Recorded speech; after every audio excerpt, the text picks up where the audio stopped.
Under the glow of the moonlight atop the roof, one of Chrome's comrades was caught off guard by Irina Valim's sudden proposal. After their victory over the Demon King, she unexpectedly asked him to marry her. Chrome's face froze in shock as he processed her words. Irina quickly stammered an apology.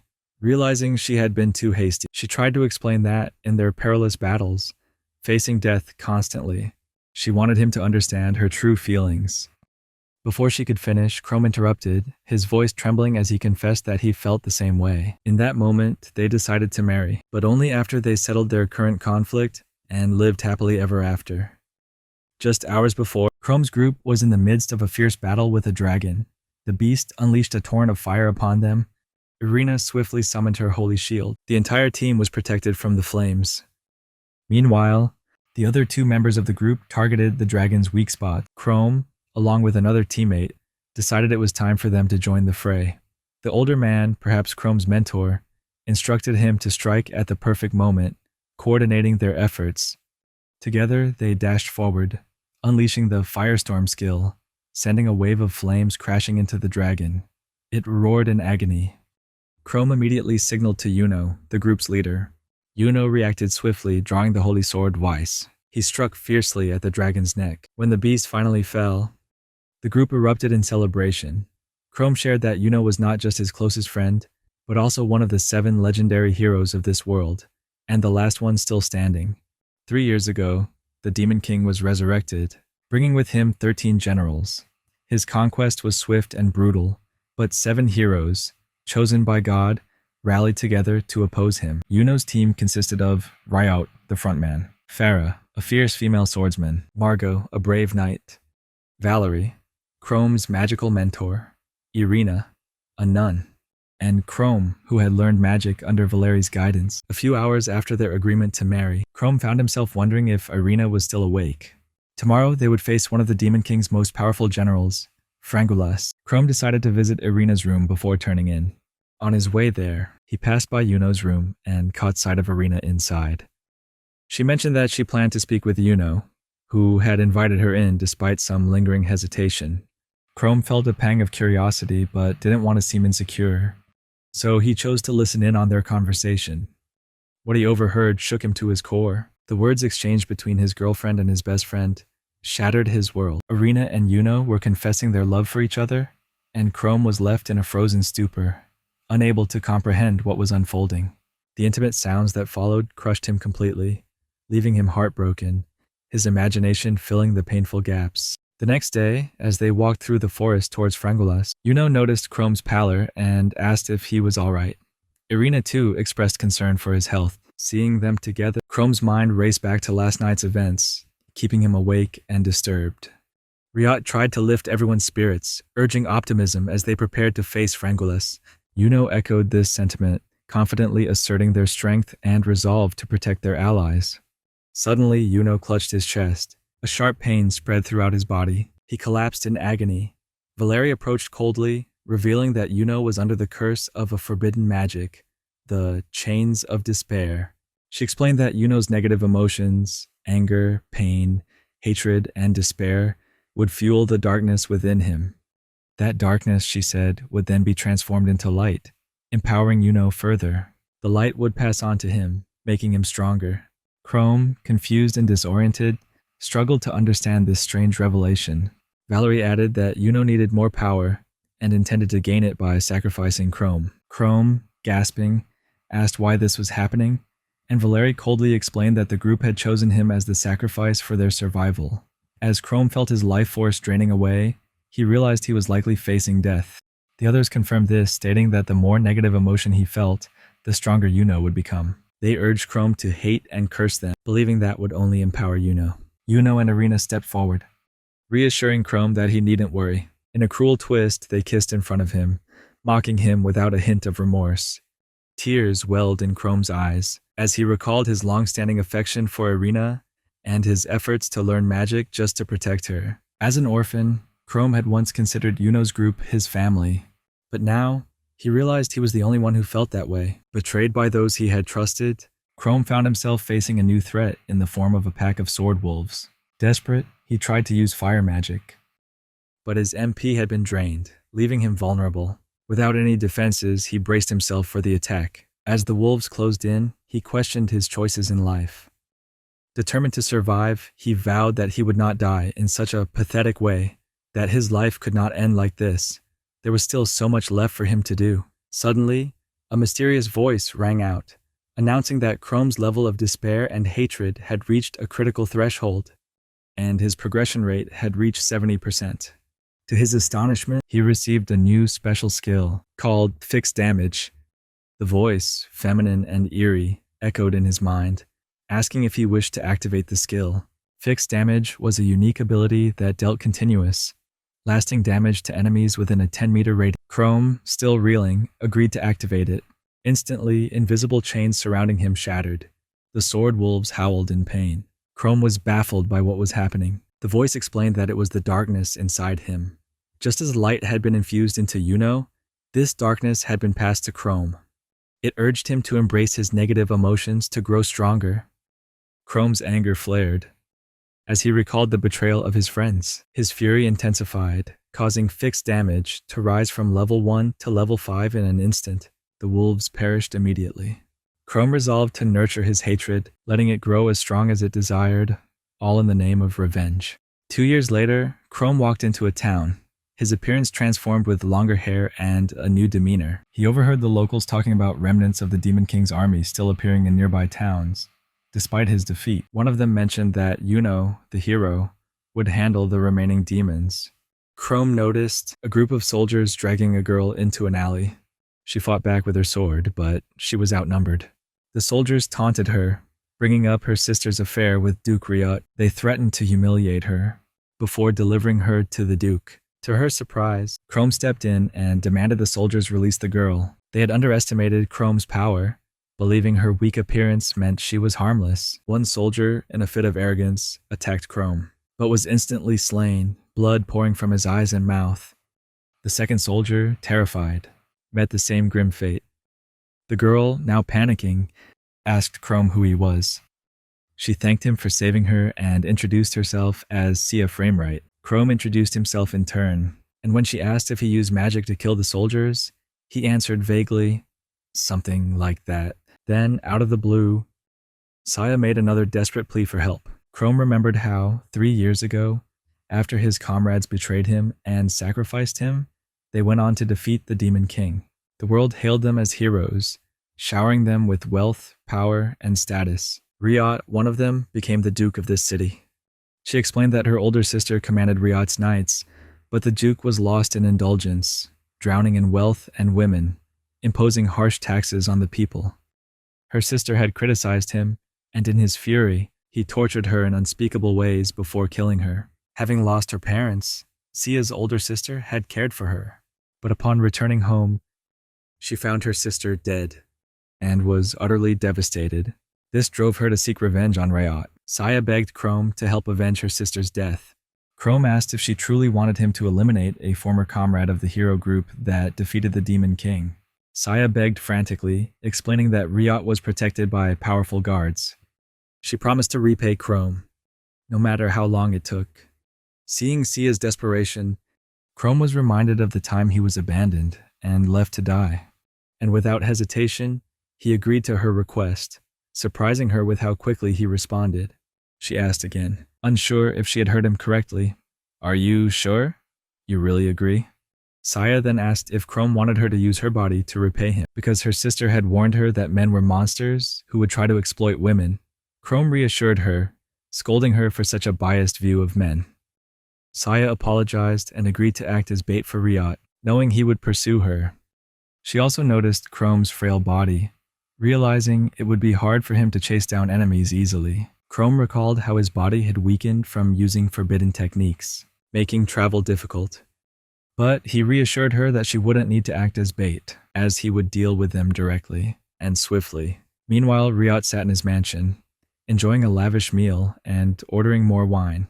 He spoke to his butler, asking for an update on who had killed his men in the town below the castle. The butler reported that the killer had yet to be found.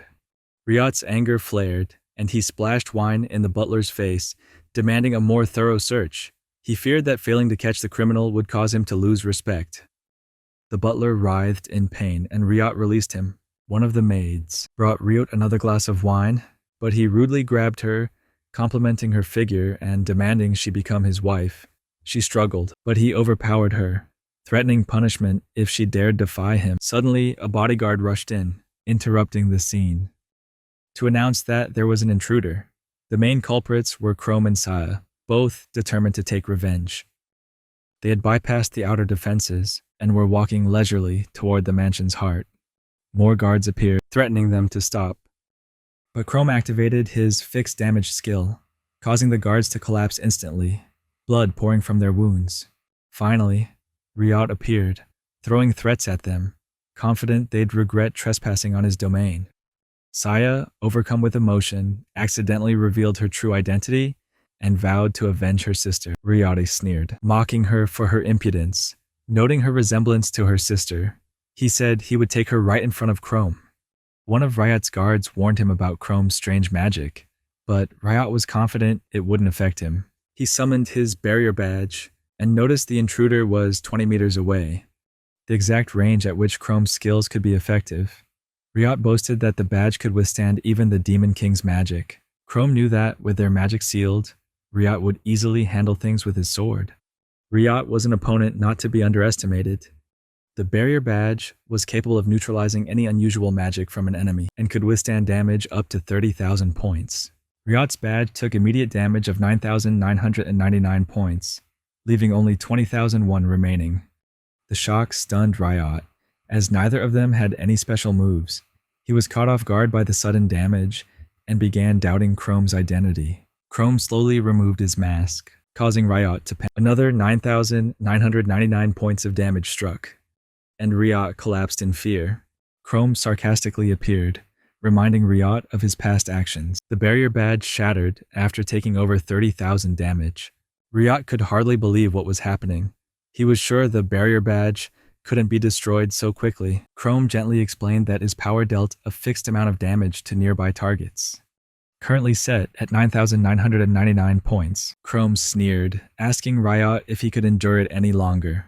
Ryot acknowledged that 9,999 damage could kill a subordinate of the Demon King, and he feared for his life. Chrome stepped closer to Ryot, reminding him that every step he took would bring terror.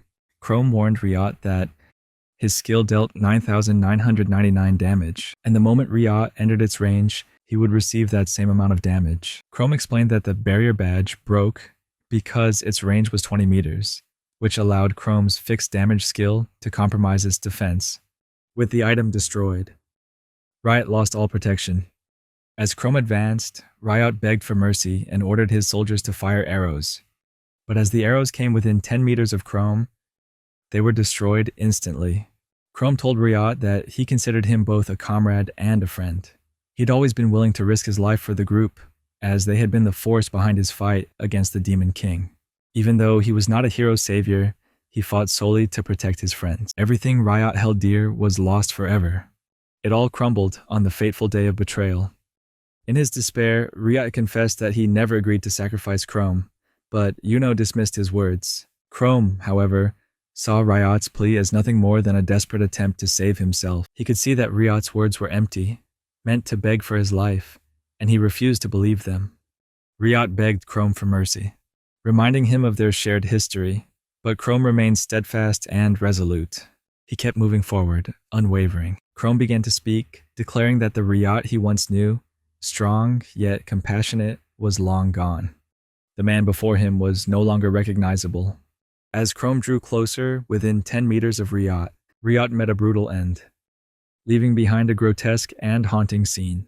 Even Sia, usually unshaken, was frightened by what she witnessed. Saya then led Chrome to her sister's grave, so that he could pay his respects. She thanked him for helping her avenge Ryot. In return, she vowed to remain by his side as he continued his path of vengeance. She swore to stay with Chrome, unwavering, on his mission of retribution. She also inquired about their next destination.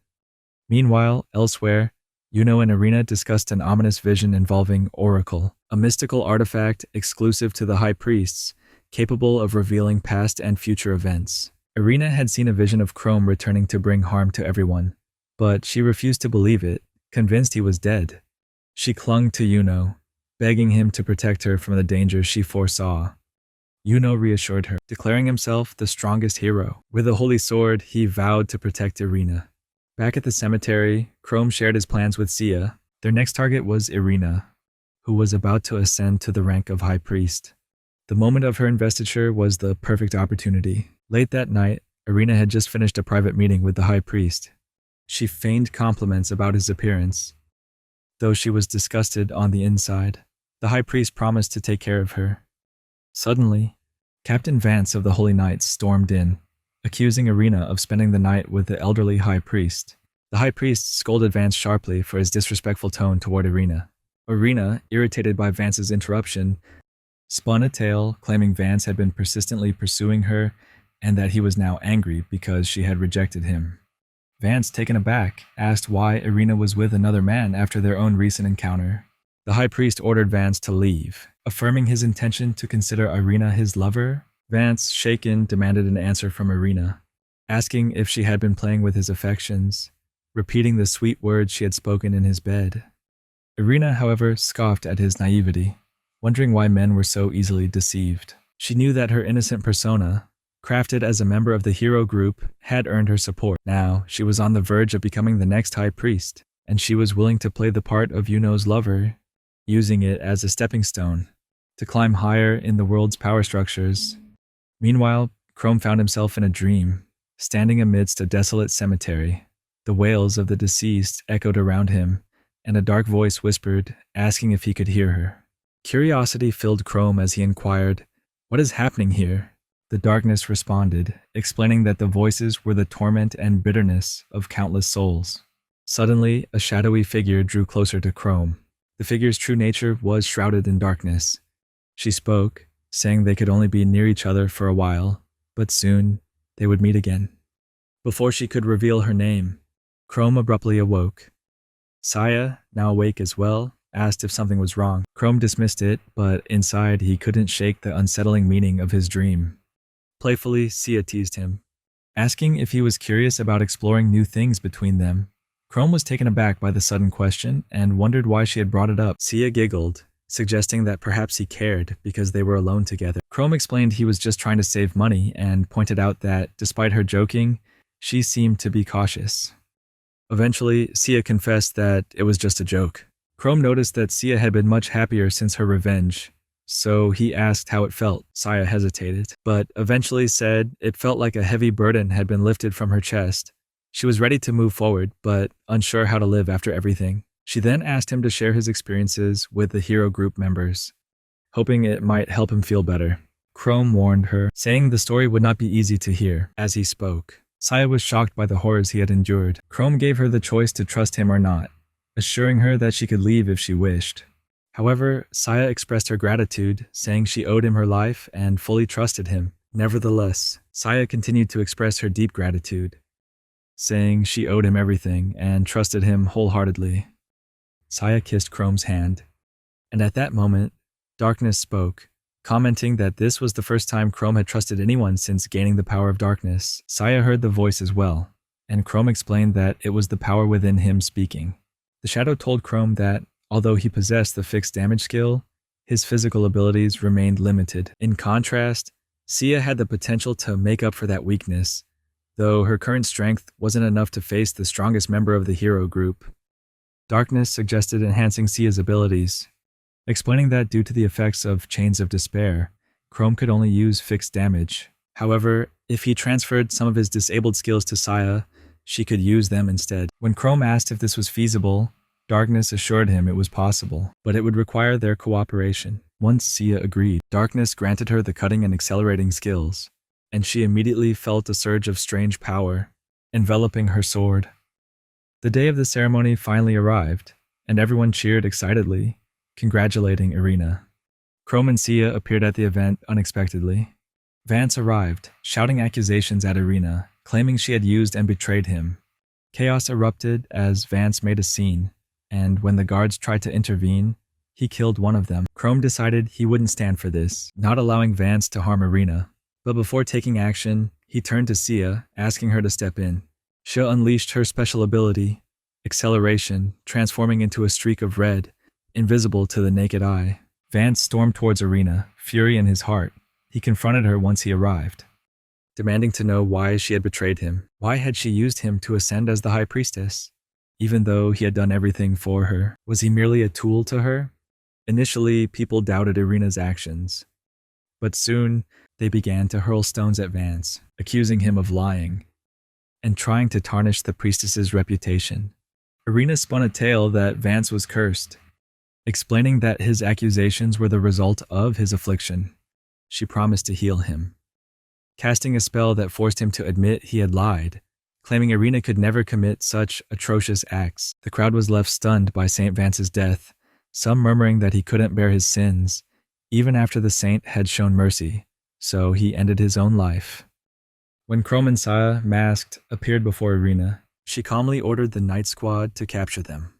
Chrome warned her that he could act, but it was better to stay still, causing the surrounding guards to retreat.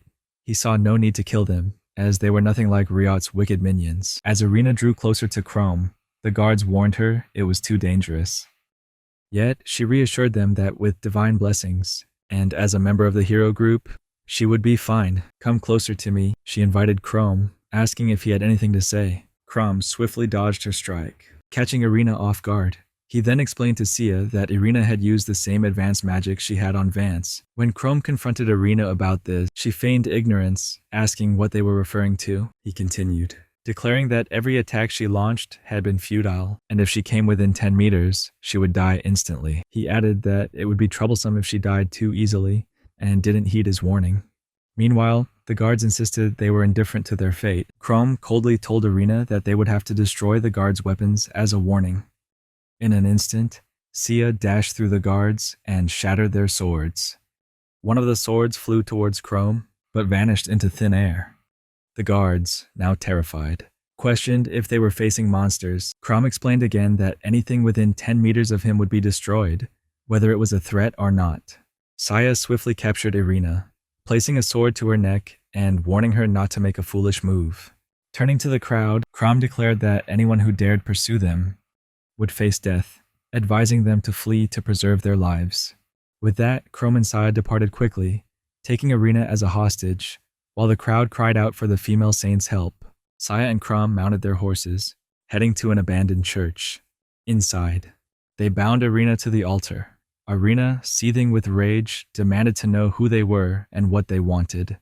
Chrome then removed his mask, revealing his identity, leaving Irina utterly stunned. She panicked, convinced he was dead, but Chrome calmly explained that he had survived and gained a special power. Shifting the focus from himself, he declared it was time to judge her. Irina pleaded for mercy, begging him to listen to her side first. Surprisingly, Chrome agreed, giving her a chance. He asked her to tell the truth about why he was chosen as a sacrifice and what her true intentions were in proposing to him. Chrome then confirmed that he was the one who killed Riot, shocking Irina further, as she had heard of Riot's death, but never imagined it was at Chrome's hands. He pressed her, asking her to use her sensing abilities to detect the darkness within him. When she did, she was stunned that one person could carry so much darkness alone. Chrome explained that since Yuno needed light to defeat the Demon King, he had received an equal measure of darkness in return. In that moment, Irina grew frantic, offering excuses and claiming others had forced her, but Chrome ignored her words, insisting he only wanted the truth. Finally, Irina confessed that Chains of Despair was a forbidden art, designed to absorb a target's hatred and despair, turning the darkness into light and transferring it to a chosen individual. In essence, they had used Chrome to create shadows, fueling Yuno's light. To achieve this, Irina had proposed to Chrome, deepening the darkness within him during their union. She admitted that Chrome had been chosen as a sacrifice because Valeria and Yuno had suggested it, though she didn't understand their motives. Chrome then asked, "Did you plan to betray me from the start?" She denied it, but Chrome continued, asking if she had slept with Yuno the same night she proposed to him. She stubbornly maintained that she loved him, and only slept with Yuno. To achieve her dream of becoming a great scientist, she insisted that at the time, she hadn't thought things through, and babbled that she truly loved him. But suddenly she screamed in agony as her leg was severed. Chrome then instructed Sia to sever her hand. He asked Irina if this felt similar to what she had done to Vance, but she continued to deny it, crying she claimed she had been defiled and abused, only to scream again when her hand was cut off. In a scream, Chrome told her that he knew all the heinous acts she had committed over the past 2 years, and wondered how he could have loved such a wretched person. Terrified, she begged him not to kill her, suggesting they return to being lovers like before. She offered him endless affection, claiming money was no obstacle. Chrome reassured her that he wouldn't kill her, for they had once been lovers, but he gave 2 conditions. The first was that she must confess everything the hero group did in his voice in an irrefutable recording. She agreed. The second was that she would become his servant. Irina, desperate, agreed, thinking that if it meant survival, she would lower her head as many times as needed, even if it meant enduring shame. Crom then decided to grant her the skill Beast Transformation. Her transformation twisted her into a monstrous, mantis-like being, an abomination of nature. He commanded her to act as a proper scientist, devoid of weakness. Her mission was to obliterate the remnants of the Demon King's army. He then explained, while this power corrupted her body, her mind remained intact. However, with her attack strength far weaker than her regenerative abilities, she would endure endless torment, unable to die. As Irina tore through the remnants of the Demon King's forces, she struggled with the fate that bound her. Chrome then suggested that they first focus on the recordings. She inquired of Chrome, "Is Irina your former lover?" Chrome turned away, replying coldly, "It's over." He assured her that his feelings for Irina had faded long ago. Saya embraced him, whispering that since he had saved her, she too wished to save him if she could. Chrome acknowledged that hearing her words was enough to heal him. Saya then asked about their next goal. Chrome revealed that their target was Valerie, his former magic master, now hidden in an unknown location. Meanwhile, they chuckled about a girl in a maid outfit who had once been a test subject and escaped. One of them lamented, wishing to taste her, while the others dismissed her escape, confident that she would eventually meet her end. In an unfamiliar place, countless souls were trapped in crystal cages, crying for mercy and cursing the one who imprisoned them. A man approached, urging them to endure. For magic was the art of piercing through the darkness of the human heart. He claimed that their despair would fuel his progress in uncovering the ultimate forbidden magic. Meanwhile, Chrome and Sia reached the border of the Laluva kingdom. Chrome speculated that Valeri's lab lay hidden within the region, and decided to take the most perilous route to avoid detection. He warned Sia to stay close to him. Hearing this, Sia immediately hugged him, although Chrome reassured her that she didn't need to be so close, yet she refused to let go. Suddenly, screams pierced the air. Sia darted off to investigate, and Chrome called out, telling her to return if danger was imminent. Chrome felt a surge of frustration, realizing her body no longer moved as quickly as it once did in moments like this. When he found Sia again, he asked if she was all right. She nodded, but pointed toward a trembling girl in a maid outfit hiding by a tree. The girl pleaded for them to stay away, and Sia, in surprise, said the girl feared Chrome. An accusation Chrome thought rude, but the girl wasn't afraid of him, only admitting that he looked rather intimidating. She explained that being near her would bring bad luck, for she attracted evil. Thanks to the mark of darkness branded onto her body, she introduced herself as Yulene Elnis. Yulene shared that she had been kidnapped and experimented on in a lab where the shadow mark was forced upon her. Even after her escape, the mark's scent grew stronger by night, drawing monsters like the demon they had just encountered. Chrome quickly deduced that this girl was likely hoping for a monster to end her life. Yulene confessed that many had died because of her. Chrome then asked who had cursed her, and after a brief hesitation, Yulene revealed it was Valeri, the sage from the hero group. Chrome immediately demanded directions to the lab, promising to protect her and find a way to break the curse. Reluctantly, Yulene agreed to lead them, her willingness bringing joy to the group. Saya declared that she would protect Yulene, but Chrome countered, stating that he could destroy everything within 10 meters, so Sia wouldn't need to intervene.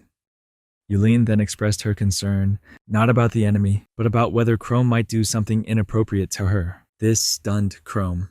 She explained that her sister always warned her that men were driven by lust, which made her worry Chrome might lust after her body.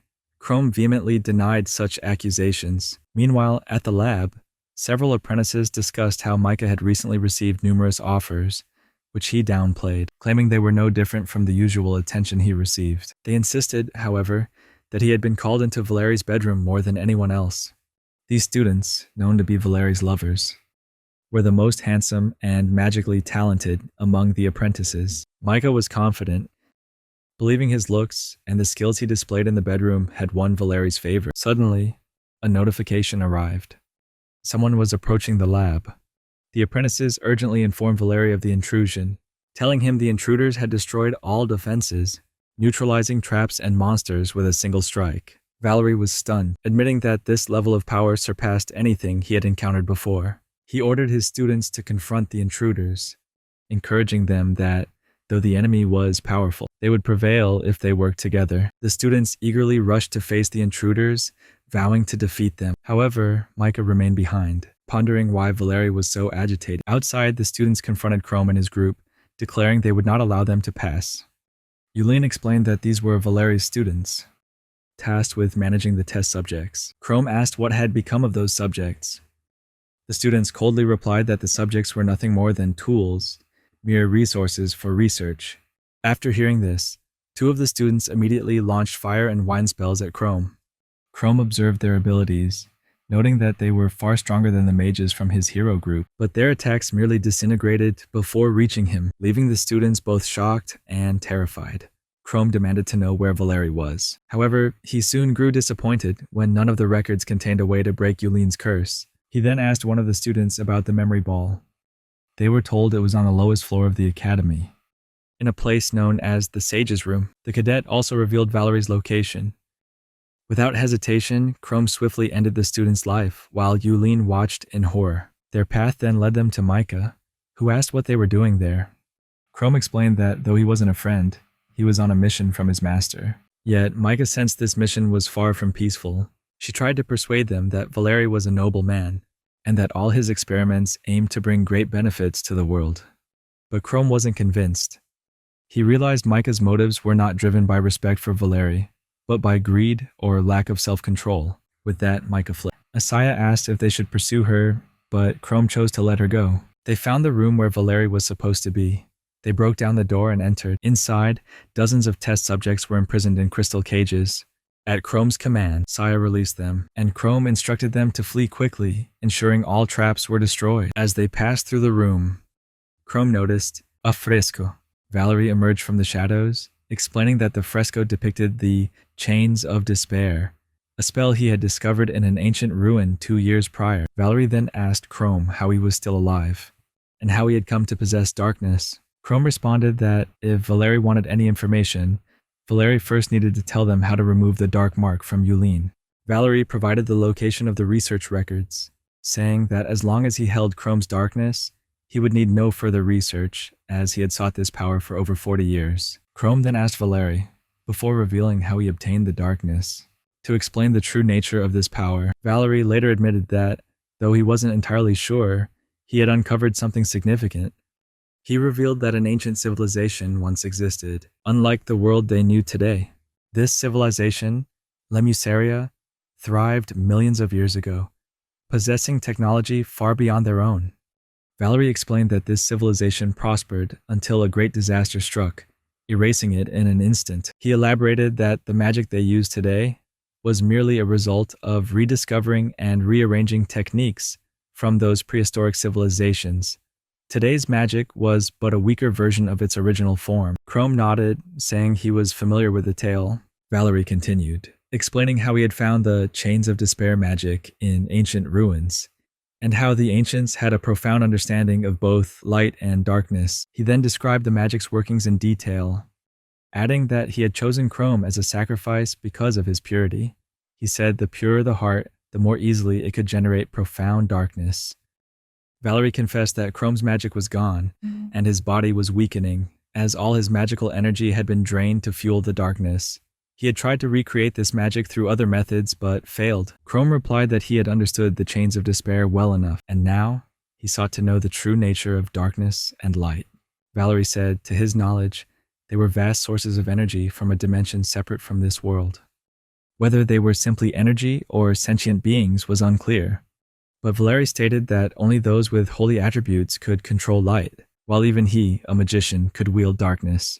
Valerie summoned Lemusaria's precepts, overpowering both Chrome and Sia. Chrome couldn't even activate his fixed damage skill.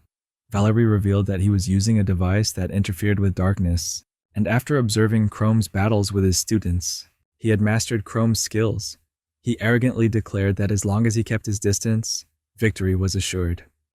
Valerie imprisoned Saya with a prison wind spell, trapping her without escape. He considered Saya a perfect test subject, and, although he couldn't take her powers immediately, he would soon extract the darkness from both her and Chrome. Valerie laughed at the irony of a student he once deemed useless now becoming his most useful one. Chrome recalled the first time he met Valerie with hope and innocence, training under him to become a powerful mage, only to be betrayed. The pain he felt now paled in comparison to the despair Valerie had caused him 2 years ago. When Chrome asked if his students meant anything to him, Valerie coldly replied that they were just disposable tools. He added that he hired them only to make his research more efficient, always having replacements ready. With that, any remaining respect Chrome had for his old teacher vanished, just when it seemed all hope was lost. The magic circle behind Valerie began to crack. Chrome warned Valerie that the darkness within him could not be easily suppressed. The darkness had evolved into a force capable of destroying minds, fueled by hatred and despair far beyond its limits. Valerie was shocked to see Chrome defy Lemmaseria's precepts, a weapon capable of temporarily sealing even Demon Lord-level darkness. Chrome calmly explained that this power came from the hero group. His deep-seated hatred, rage, and desire to destroy them had only made him stronger. He realized that killing Valerie alone wouldn't be enough to satisfy him. Instead, he chose to take away what Valerie cherished most. He ordered Sia to cut Valerie's tendons. Valerie desperately attempted to stop her with sand magic, but Chrome swiftly neutralized it. With incredible speed, Sia severed Valerie's tendons. She pressed her sword to his neck, and Chrome asked Sia if she wanted to join in their revenge. She refused. Chrome then told Sia to lock Valerie in one of the devices they'd found. As Sia dragged Valerie away, he began to beg Chrome, pleading that his career couldn't end here, that he had advanced magic for civilization, but his pleas fell on deaf ears. Valerie begged in panic. But Chrome's cold reply was that Valerie's pursuit of magic had come to an end. With that, Chrome activated the device, and Valerie screamed in despair as his body slowly disintegrated. Chrome apologized to Yulene for the wait, and the group headed to the storage room to find a way to lift her curse. There, they found records of the forbidden magic Chain of Despair, but some content had been lost, as though someone had stolen it. Meanwhile, Micah fled into the forest, still unable to accept that his beloved teacher had been defeated. In his hand were the stolen files. Micah was even more stunned when he recalled Valerie referring to his students as replaceable tools. While this may have been true for others, Micah believed he was different. His teacher truly loved him. With that thought, he vowed to kill Chrome in revenge. Saya returned from a reconnaissance mission, reporting that she had located the orb. She mentioned seeing Micah in a village 2 kilometers from the laboratory.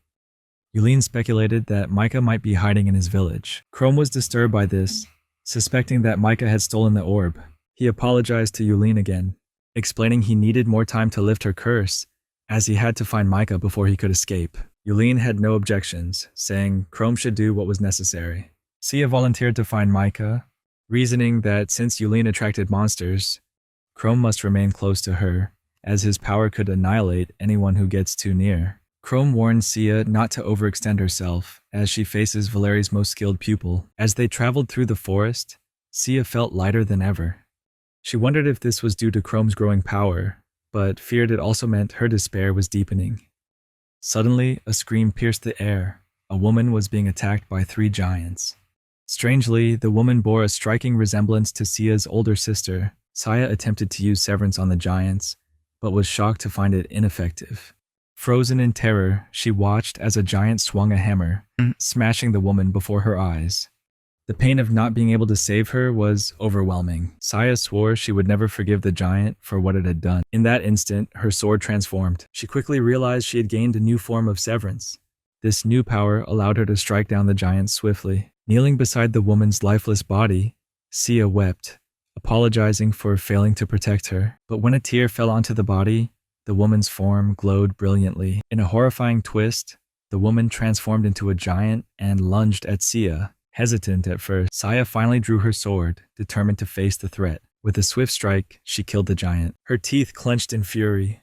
She vowed never to forgive Micah for his actions. Meanwhile, Micah had returned to his village. His friends welcomed him home, offering him rest as long as he needed. But Micah was consumed with the thought that only light could defeat Chrome.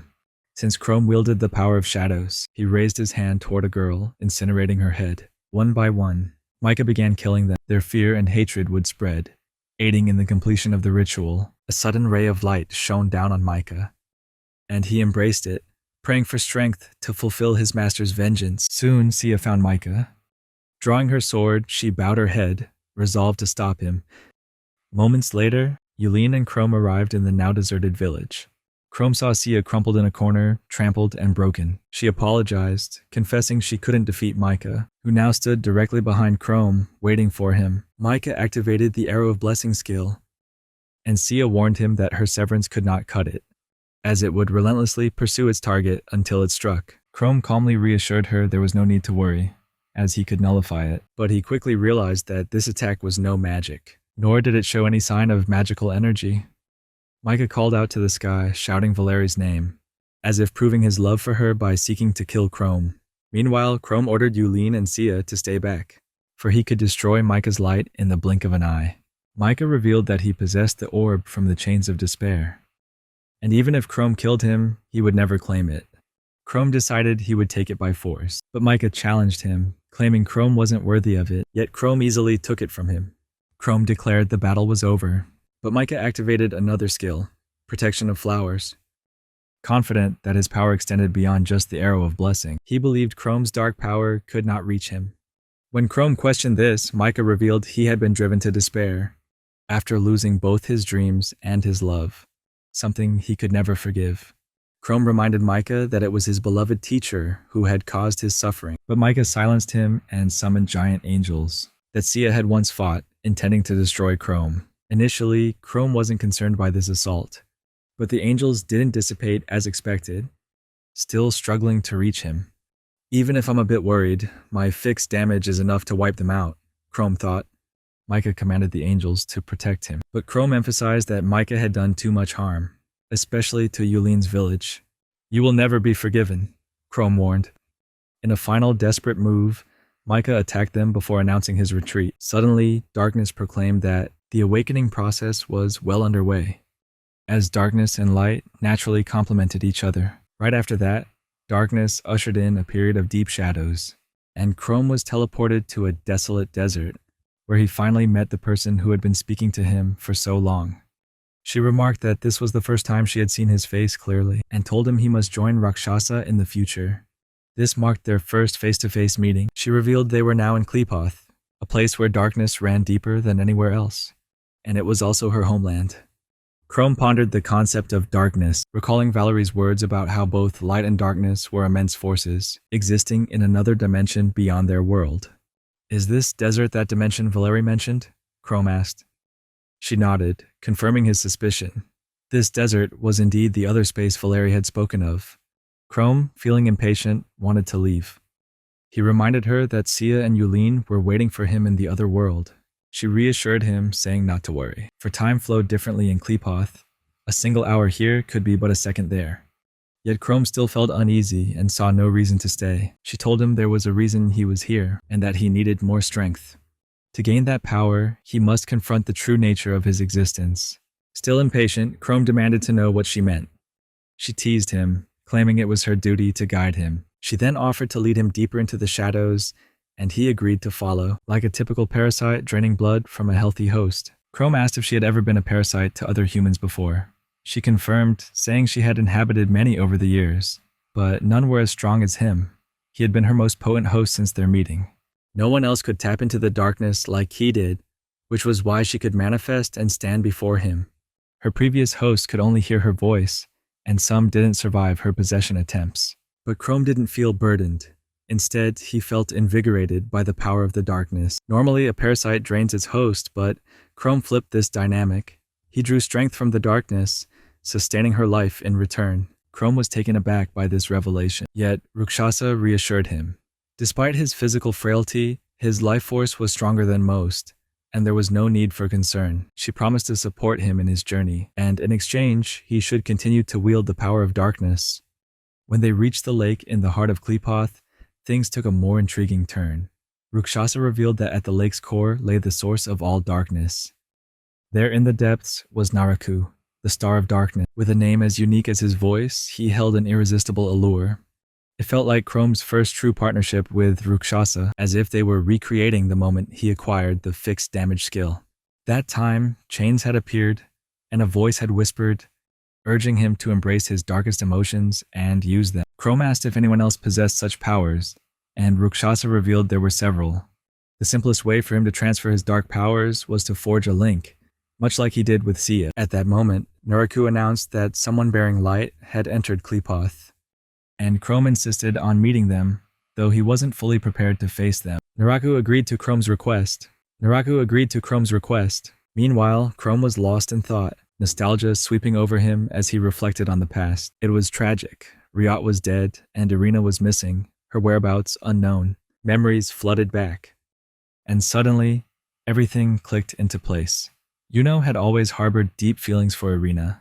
No wonder he betrayed Chrome so easily. When Valeri proposed sacrificing Chrome, Yuno had supported it without hesitation, even planning the betrayal himself. But now, with the battle against the dragon nearing its end, Yuno had bigger plans. His next move was to hunt for Irina. The dragon began to reveal shocking secrets, speaking of creating a new army of demons to bring humanity to its knees. Meanwhile, Farah remained steadfast by Yuno's side, and Yuno's mind wandered, imagining a future where Farah became his lover, should Irina's plans fail. But reality soon snapped him back. The battle grew more intense. Just then, the door to Klepoth seemed ready to open. Suddenly, Yuno's holy sword blazed like a beacon through the storm, symbolizing eternal faith. But the dragon retaliated with a mighty fire attack, forcing Yuno into a corner. Was this the end for him? Yuno, resolute, refused to surrender. He was ready to enter Klepoth, unwilling to give up on his life just yet, the moment he set foot in that wild land. Who awaited him there? Chrome, his old teammate. The two faced each other, ready for the fateful battle. Yuno gripped his cherished holy sword, poised to strike like a rocket. But Chrome was no ordinary person. He had a secret weapon, a power capable of erasing anything it touched. And sure enough, Yuno's arm was severed in an instant. Yet, Yuno didn't lose his confidence. He reclaimed the holy sword, ready to continue the fight, exuding a faith so strong it could make even the sunflowers blush. Yuno stood unwavering, radiating an aura of determination, as if saying to Chrome, "You're about to fall, buddy." He made a heavy promise. Chrome would never be forgiven for what happened to Irina. Chrome laughed mockingly, shooting back that he had been the keeper of the forgiveness vault for 2 years, and had no intention of changing for Yuno. Seeing an opening, Yuno gathered all his strength, aiming to end the last shred of their friendship. But Chrome had different thoughts, believing that the closeness they once shared was now just a distant memory. Yuno unleashed the arrow of Lussing, but Chrome simply smirked, deeming it useless in this battle. Then, to everyone's surprise, the hidden power within the holy sword manifested as Vayu, a soul that carried hidden secrets. Vayu's task was to investigate, delving into Chrome's unique powers. But before he could go far, Rakshasa swooped in, using a signal-blocking skill, grinning like a Cheshire cat. She revealed that she had seen through Vayu's plan from afar. Vayu reported back to his superiors, admitting his analysis had failed. It turned out Chrome possessed the chains of darkness, making ordinary skills seem like child's play to him. But there was a twist. Advanced X-rank skills might have the chance to break the curse. However, Vayu still believed that Chrome's power was simply based on fixed damage, not a true X-rank skill. When the hero discovered Chrome only had one skill, a spark of determination lit within him. Despite the challenge, the hero refused to give up. It wouldn't be easy, but he wasn't afraid. Vayu, siding with the hero's belief, agreed there was hope, as long as Chrome didn't activate White Phase. Time in Klepoth was running out, so the final showdown between the hero and Chrome would have to wait a little longer. In a bold move, the hero declared that he now harbored new hatred for Chrome, a hatred born from Chrome's revenge on his teammates. This statement shook Chrome, making him respond coldly.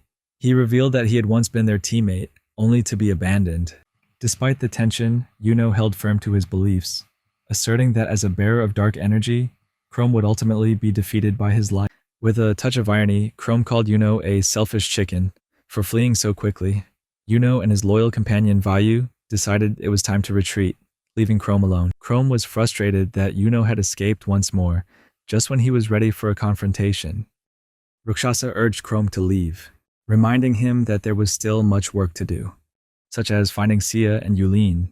People Chrome had momentarily forgot any conflict between Chrome and the hero had to be set aside for now, as there were still too many unresolved matters. Micah tried to flee, but Chrome used the Chains of Darkness skill to restrain him. Still seething over Yuno's escape, Chrome vowed that Micah wouldn't get off so easily. Micah thrashed and pleaded as he struggled against Chrome's hold. He tried to use the Arrow of Blessing skill to break free, but it was useless against Chrome's power. In the end, Micah had no choice but to beg Chrome for mercy. Chrome coldly asked Micah if he had ever paid attention to the cries of the villagers who begged for their lives under his oppressive rule. Micah, still calling out to Valeri for help, somehow managed to free himself. Chrome was stunned. Seeing Micah able to break through the fixed damage skill, Micah screamed, telling Chrome to stay back, insisting that only Valeri had the right to touch him. Then he unleashed a massive blast of energy aimed straight at Chrome, commanding him to disappear along with his evil aura. Chrome, still reeling from the unexpected turn of events, had no time to react and narrowly dodged the attack. Fortunately, Yulin rushed in just in time to save him. She blocked the attack meant for Chrome, but was struck by Micah herself. This infuriated Sia, and as Micah unleashed another wave of energy, she deflected the power with her sword. Taking advantage of the moment, Chrome swiftly seized the opportunity to recapture Micah. Chrome declares that the game is over and ties him up. "I promise to deal with this later," Chrome says. He then asks Rakshasa to help Yulin, inquiring if any shadow skills can heal her. Rakshasa confirms that such skills exist, and Chrome decides to pass the skill to Yulin. However, Rakshasa warns that Chrome's ability to impart skills to his subordinates is limited, and exceeding the limit risks causing a mental breakdown. Chrome, unable to learn new skills, asks about the next step. There was only one choice left: to make Yulin his subordinate so he could transfer skills directly to her. Chrome turns Yulin into a subordinate and proceeds with the next step, imparting shadow skills to her. Rakshasa chooses the demonization skill, a variant of monsterization. The goal is to grant Yulin immense strength and vitality, transforming her into a being far beyond humanity. This is the only way to save her. Unlike monsterization, demonization is permanent, like fixed damage. Yulin claims she doesn't mind transforming if it means saving her life. Yulin gains power and is revived. She still appears very human, and when Chrome asks how she feels, she replies that she's fine. After resolving Yulin's problem, Chrome focuses on Micah, Valeri's trusted disciple. He locks Micah in a crystal prison, similar to the one Valeri is in. Chrome then asks Yulin if her enemy's defeat will bring the victory and revenge she desired. She replies that her favorite part was watching Micah's limbs crushed by Chrome's chains.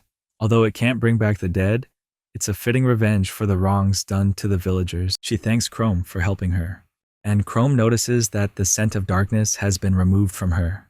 With her revenge fulfilled, her negative emotions have diminished. Saya still urges Yulin to join her, reminding her that the battle is far from over. In the final act of revenge against Valeri, Chrome orders Yulin to use her disguise skills to conceal the lab, ensuring no one from the outside can find the prison, and that Valeri and Micah will never be rescued. After completing this task, Chrome asks Rakshasa about the skill Micah used to overcome his fixed damage skill. Rakshasa identifies it as a chaos skill, a technique that combines light and shadow. Chrome is curious whether he can learn this technique, and Rakshasa confirms it is possible. Though Chrome is cursed by darkness, limiting his abilities, learning this skill will provide a great advantage against those with light attributes. Chrome's resolve to eliminate Yuno convinces Rakshasa to lead them to their next destination, the Principality of Liege, Farah's hometown. Chrome sees an opportunity to kill two enemies at once. At one point, he formally introduces Rakshasa to his subordinates, Sia and Yulin, hoping they will get along. Meanwhile, the focus shifts to Yuno, who has returned from Klepath. Once again, he faces Rygos's breath attack. However, his encounter with the darkness in Klepath enhances Yuno's powers, as darkness combines with light to strengthen his skills, granting him a new ability, Aegis, which cancels out the dragon's attack, or at least the dragon believes it does. The Aegis skill redirects an opponent's attack to a specific point. Yuno is thrilled by the potential to defeat Chrome with this new skill, but then he reflects and realizes he cannot defeat Chrome with just the Aegis shield. The Aegis skill cannot redirect attacks that are of equal or greater power. Yuno realizes that he needs to find a way to increase his strength even more. In the fight with the dragon, A man named Margot appears with a sword in hand, aiming directly at the dragon's forehead, causing it to fall to the ground. Margot calls the sword Dragon Killer and tells Yuno and Farah to rest, leaving the rest to him. Yuno and Farah gladly entrust him with a task and depart. However, after they leave, Margot begins communicating with the dragon. It turns out the sword he used didn't actually kill the dragon, only suffocating it temporarily. While Yuno is far away, Margot abandons his plan to defeat the hero and become the strongest. A few days later, at Riju Park, Chrome was practicing her Chains of Darkness skill. The curse had a range limit of 100 meters. It wasn't particularly impressive, but still 10 meters further than fixed damage. It reminded him of the battle with Micah, which nearly ended disastrously. The skill was useful for restraint and locking onto targets, but not much else. While Chrome practiced, Saya and Yulin stood by her side. Together, all three witnessed it. A group appeared, a wannabe legendary hero party led by Harold, who seemed intent on proving something. Chrome recognized them. They were a group she knew from her time with the hero team. 7 heroes, 7 warriors chosen by God, each granted a holy sword. 2 years ago, Chrome and her teammates had fought the Demon King's army in numerous battles. However, pride, honor, and greed began to seep into the 7 heroes, causing them to turn on each other. Chrome didn't expect the hero group to recognize her. Harold's group was powerful, and they had no hesitation in eliminating anyone they deemed evil. Harold activated his Whirlwind League skill, but Chrome easily countered it. This surprised the entire group. The hero sword's power was nothing compared to Chrome's darkness. It seemed this fight would be an easy win for her. Suddenly, a new figure appeared without warning. He introduced himself as Frangolas. Frangolas was one of the 13 officers in the Demon Lord's army. Chrome thought Yuno had destroyed her, but Frangolas revealed he was an immortal vampire and a princess, one of the last 2 officers of the Demon King's army. There were rumors that Ragios had been defeated by Yuno, and if Frangolas and the remaining officers were eliminated, the world would be safer. Harold activated the Stormblade ability, and his team followed suit. Stormblade was a skill of true lineage, and even Frangolas recognized its power. However, she still had a trick up her sleeve, the Mind Crest, a treasure left by the Demon Lord. Its effect was to temporarily reduce the target's mental defense by 90%. In an instant, the entire group of heroes became her slaves. With the heroes eliminated, Frangolas turned her attention to Chrome. She believed Chrome's status was close to that of demons. She suggested he join the demons, as they were more aligned with his nature than humans. Frangolas even teased that if Chrome joined, he would gain the power he had been searching for. She even proposed that Chrome could rule the Demon Lord's army, but Chrome refused. Although he was at odds with Yuno, it didn't mean he would embrace pure evil. Frangolas continued to tempt him, promising to bring someone Chrome would want to meet. In the end, Chrome decided that allying with the devil was better than making an enemy of her. Meanwhile, rumors spread that Farah had decided to challenge the minister to a duel. This sparked a flurry of mixed opinions. Some believed it was a crime, others were not surprised by Farah's defiance. Farah, the Duke of Liuduchi, was seen as a heroic savior by some. Far from the public gossip, Farah took a moment to rest in her bathtub. She was not alone, as a female slave served her faithfully, attending to her every need. Farah loathed the upcoming match, dismissing the minister as weak and unworthy of her attention. She couldn't fathom facing such an opponent. With an air of arrogance, Farah claimed that only truly strong adversaries piqued her interest.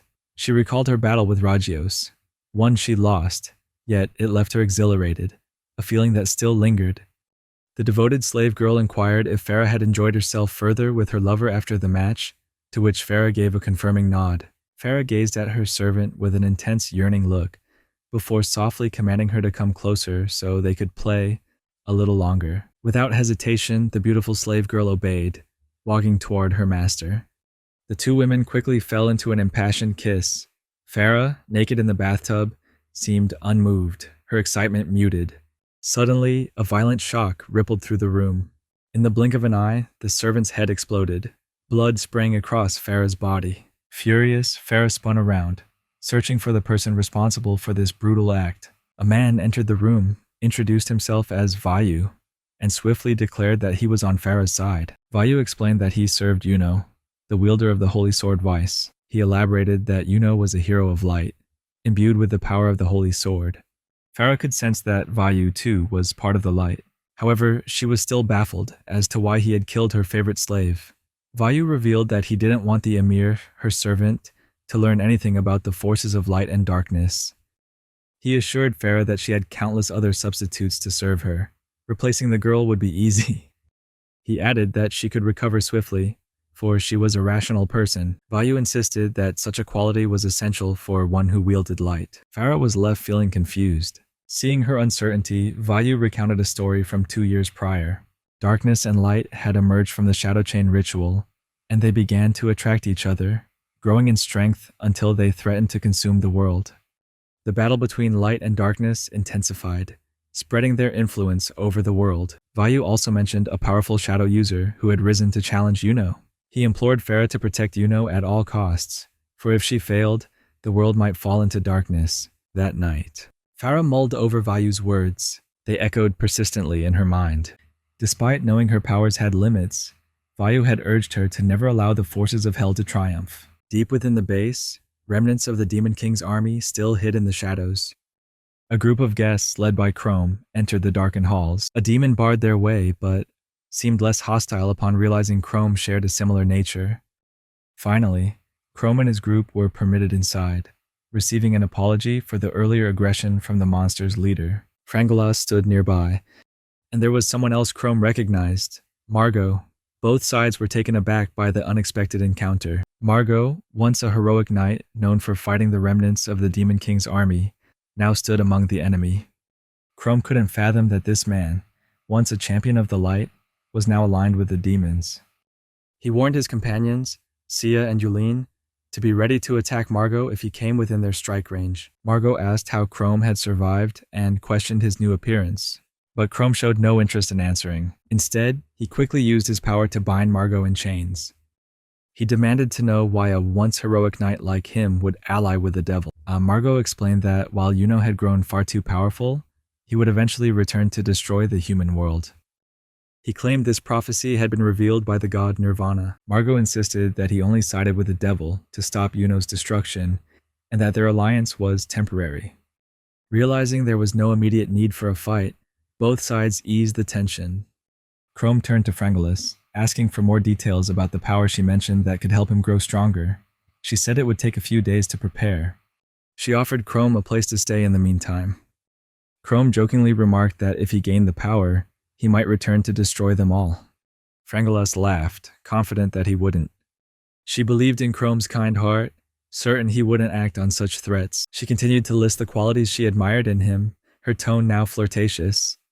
Sia and Yulin were quicker than Chrome in realizing the danger, always staying alert to prevent Frangulis from using her allure, whether through magic or her feminine wiles. The accommodations Frangulis had arranged were large and luxurious, exuding comfort at every corner. She even offered to send a servant to keep Chrome company, an offer laced with her own intentions. Frangulis even volunteered herself, but Chrome politely declined.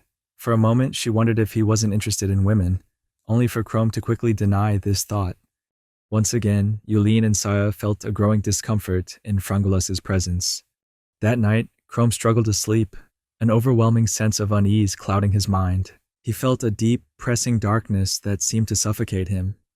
At last, the darkness manifested as a floating face, which introduced itself as Virgarodomus. The Demon King had once been defeated by a hero. Though his body was broken, Virgarodomus revealed that he still held on to regret, determination, and hope. Chrome quickly realized that this floating face was a remnant of the Demon King's lingering thoughts. Virgarodomus explained that he only wished to talk.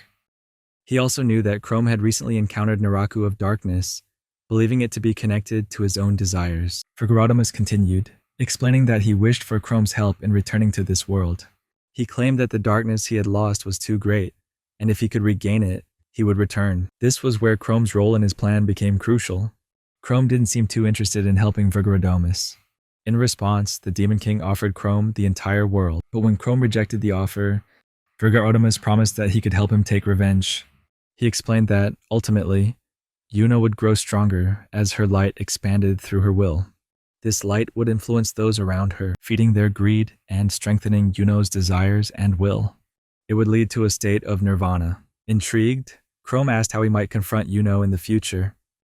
Virgarodamus revealed that he must learn both light and darkness, and challenge the relics of ancient civilizations scattered across the land. One of these relics lay deep in the heart of the country. Just then, Rakshasa appeared, interrupting the conversation and advising Chrome not to trust Virgarodamus. Furious, the Demon King was about to retaliate, but then he changed his tactic, offering to lead Chrome from then on. He asked Chrome to provide the necessary darkness to help him return. Yet, Chrome was no fool. Instead of agreeing, he claimed leadership and demanded that Virgarodamus give him information. Though angered and curious, Virgarodamus begrudgingly accepted the terms. At that moment, Yulin and Sia stirred, ready to face Virgarodamus, but the Demon King insisted he had no intentions of fighting. In the end, Chrome agreed to accompany the Demon King to the deepest parts of the castle, though he admitted he didn't fully trust Virgarodamus. Chrome prioritized whatever could aid him in his quest for revenge, even if it meant making a deal with Virgarodamus. Meanwhile, Harold found himself lost in thoughts of his past. How had he changed after receiving the Garv sword and forming his own party? At last, he used the sword to break the spell Frangulus had placed on his group. They now resolved to defeat her, but first they needed to find Margot. As they suspected, he too was under the influence of magic. Frangulus appeared, ready to face them. Harold conjured a wall of wind around him, launching an attack. But Frangulus stood her ground, unmoved by the assault. Harold invited his teammates to join the battle, seeking to overwhelm her with numbers. However, Frangulus unleashed a devastating technique, piercing Irvine, the group's archer, through the chest with a spear, leaving the group reeling in shock at her sudden death. In a fit of rage, the wizard Joseph unleashed a storm of fire toward Frangulus, but she calmly deflected the flames with a flick of her skill. Harold was left heartbroken, memories of the countless adventures shared with Irvine and his team flooding his mind. He remembered the days of loneliness before meeting his companions, and now he found himself in a relationship with Spear Isabel. While Harold reminisced, Frangulus prepared a deadly barrage of spears, ready to strike the group. She launched her attack, but Harold could not bear the thought of losing any more friends. Fueled by anger and unwavering resolve, he activated a high-level skill, using the Phoenix Guofu blade from this power to strike at Frangulus. This skill gave him the upper hand, and victory seemed within reach. Suddenly, Margot called out to Harold from behind, offering his help. He claimed that the spell Frangulus had placed on him had been broken by one of Harold's earlier attacks. Harold was overjoyed to have Margot on his side, instructing him to cover him while he rushed toward Frangulus. But to Harold's horror, Margot stabbed him in the back, betraying him in the worst possible way. Margot coldly revealed that he could not allow Harold to kill Frangulus. Harold quickly assessed the situation and realized that Margot was not under any spell. This betrayal was entirely of Margot's own choosing. Margot spoke of his past, once a knight of great renown, praised even before the rise of Yuno. But Margot, as Harold realized, had been consumed by anger and denial. Meanwhile, Virgarodamus Chrome and his party arrived at the castle's deepest chambers. There they found gates that Virgarodamus claimed held the body of a demon defeated by Chrome, a being that helped seal away the darkness. Chrome soon discovered that the area contained technology from the ancient civilization of Remuseria, a black altar. Virgarodamus urged Chrome to activate the altar using his dark powers, tempting him with every word. The Demon King went even further, showing Chrome a vision of Remuseria's ancient civilization. Through this vision, Chrome realized that Remuseria had once been an incredibly advanced civilization, far beyond the current era. Chrome wondered what could have caused such a powerful society to collapse. Then he saw it. A clash between a black mist and a white mist. It dawned on him that he was witnessing a brutal battle between Nirvana and Abyss. Virgarodamus explained that he had shown Chrome this vision to demonstrate that Chrome was a better vessel than mere terminals like the Rakshasa. When Chrome asked why, the Demon King revealed that images were the key to power. With this vision clear in his mind, Chrome would now be able to train his darkness with greater strength. Meanwhile, Harold lay injured from the wound Margot had inflicted. His teammates urged him to flee, offering to cover his retreat. Despite the pain and rapid blood loss, Harold refused to give up. With grim determination, he activated his holy sword. Preparing for his final battle with Margot, Margot mocked Harold, knowing he no longer had the strength to mount a worthy defense. He threatened Harold's life, but spared his two female companions, turning them into his personal maids. As Harold listened, rage filled his heart. He swore to protect his comrades and avenge those who had fallen. Gripping his sword tightly, Harold charged toward Margot with every ounce of strength he had left. Margot, waiting for Yuno's arrival, decided to deal with Harold first.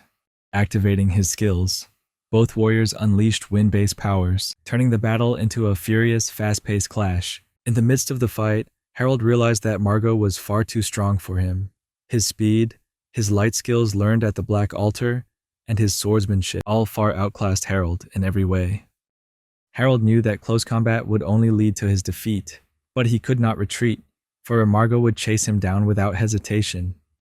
After several exchanged strikes, Harold found himself in a desperate position when Margot knocked his holy sword from his grasp.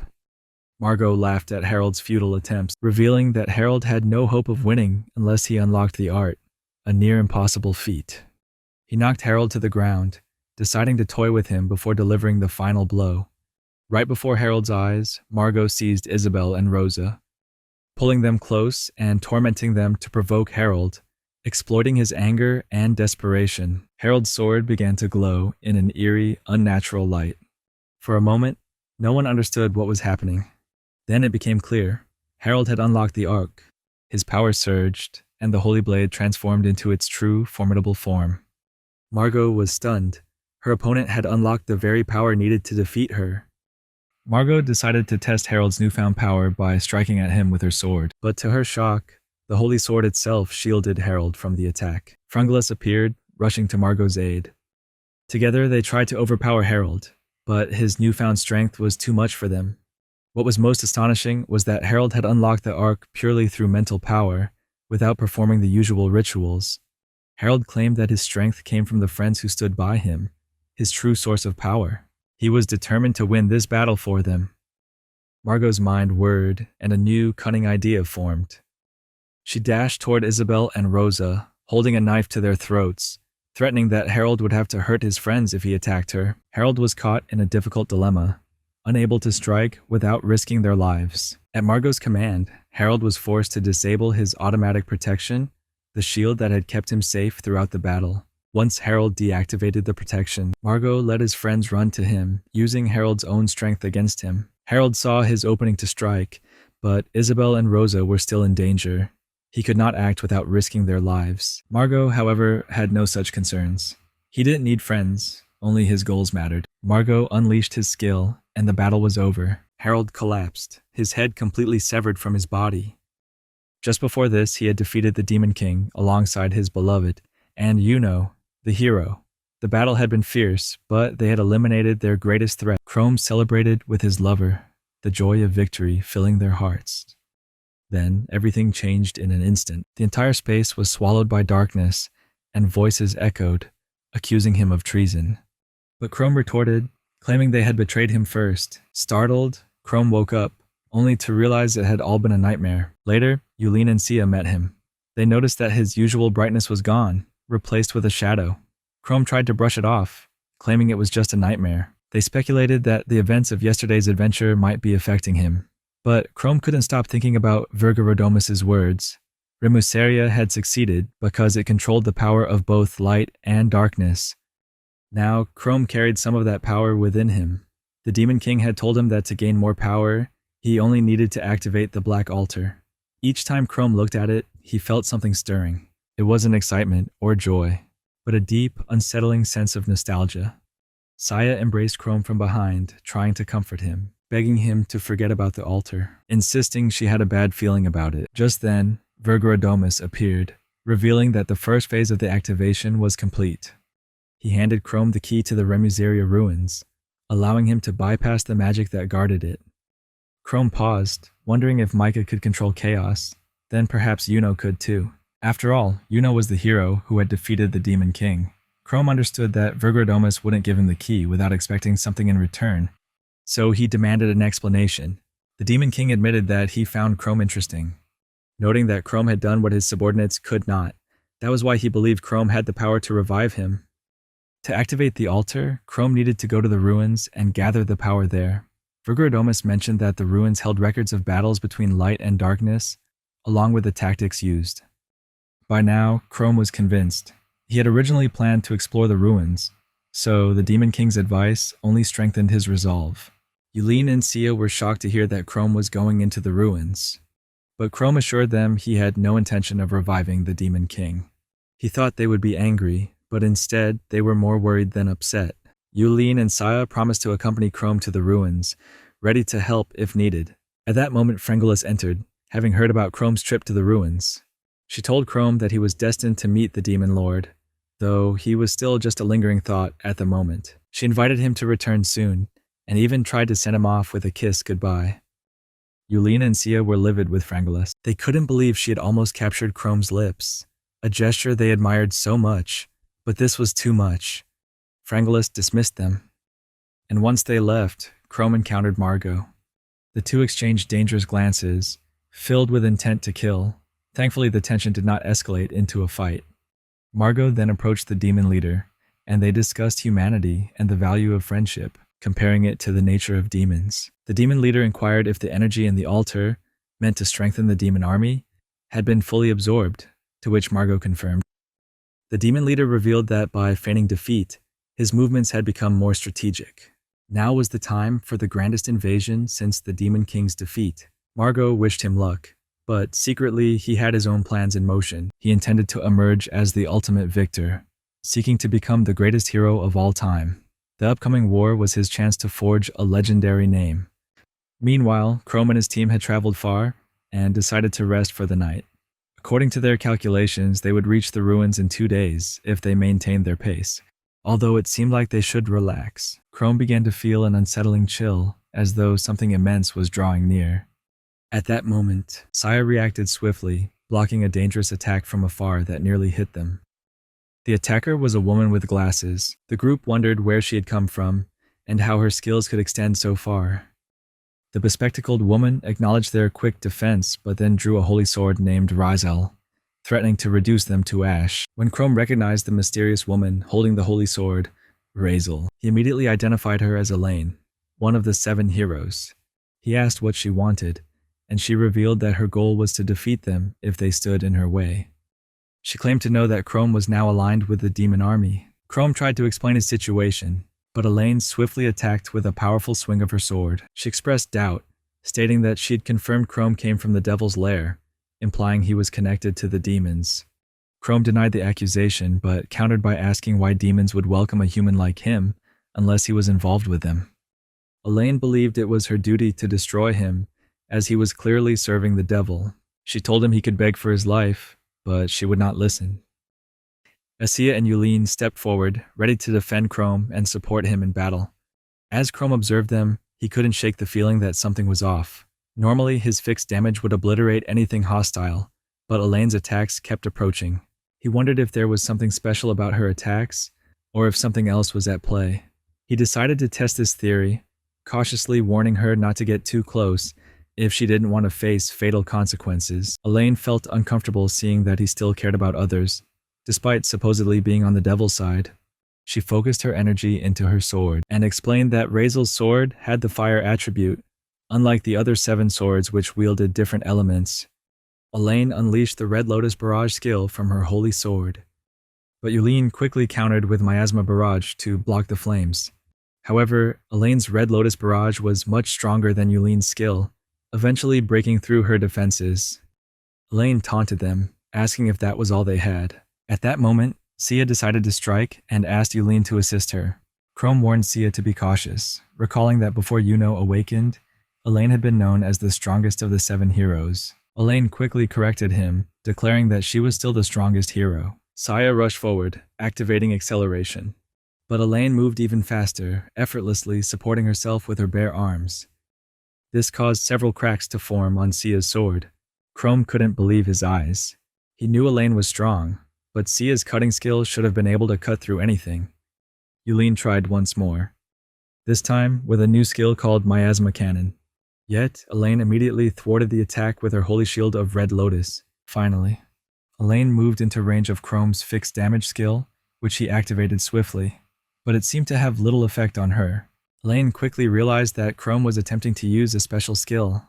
She explained that at first she thought her attack power had weakened, but now she understood that Chrome had created a force field around her.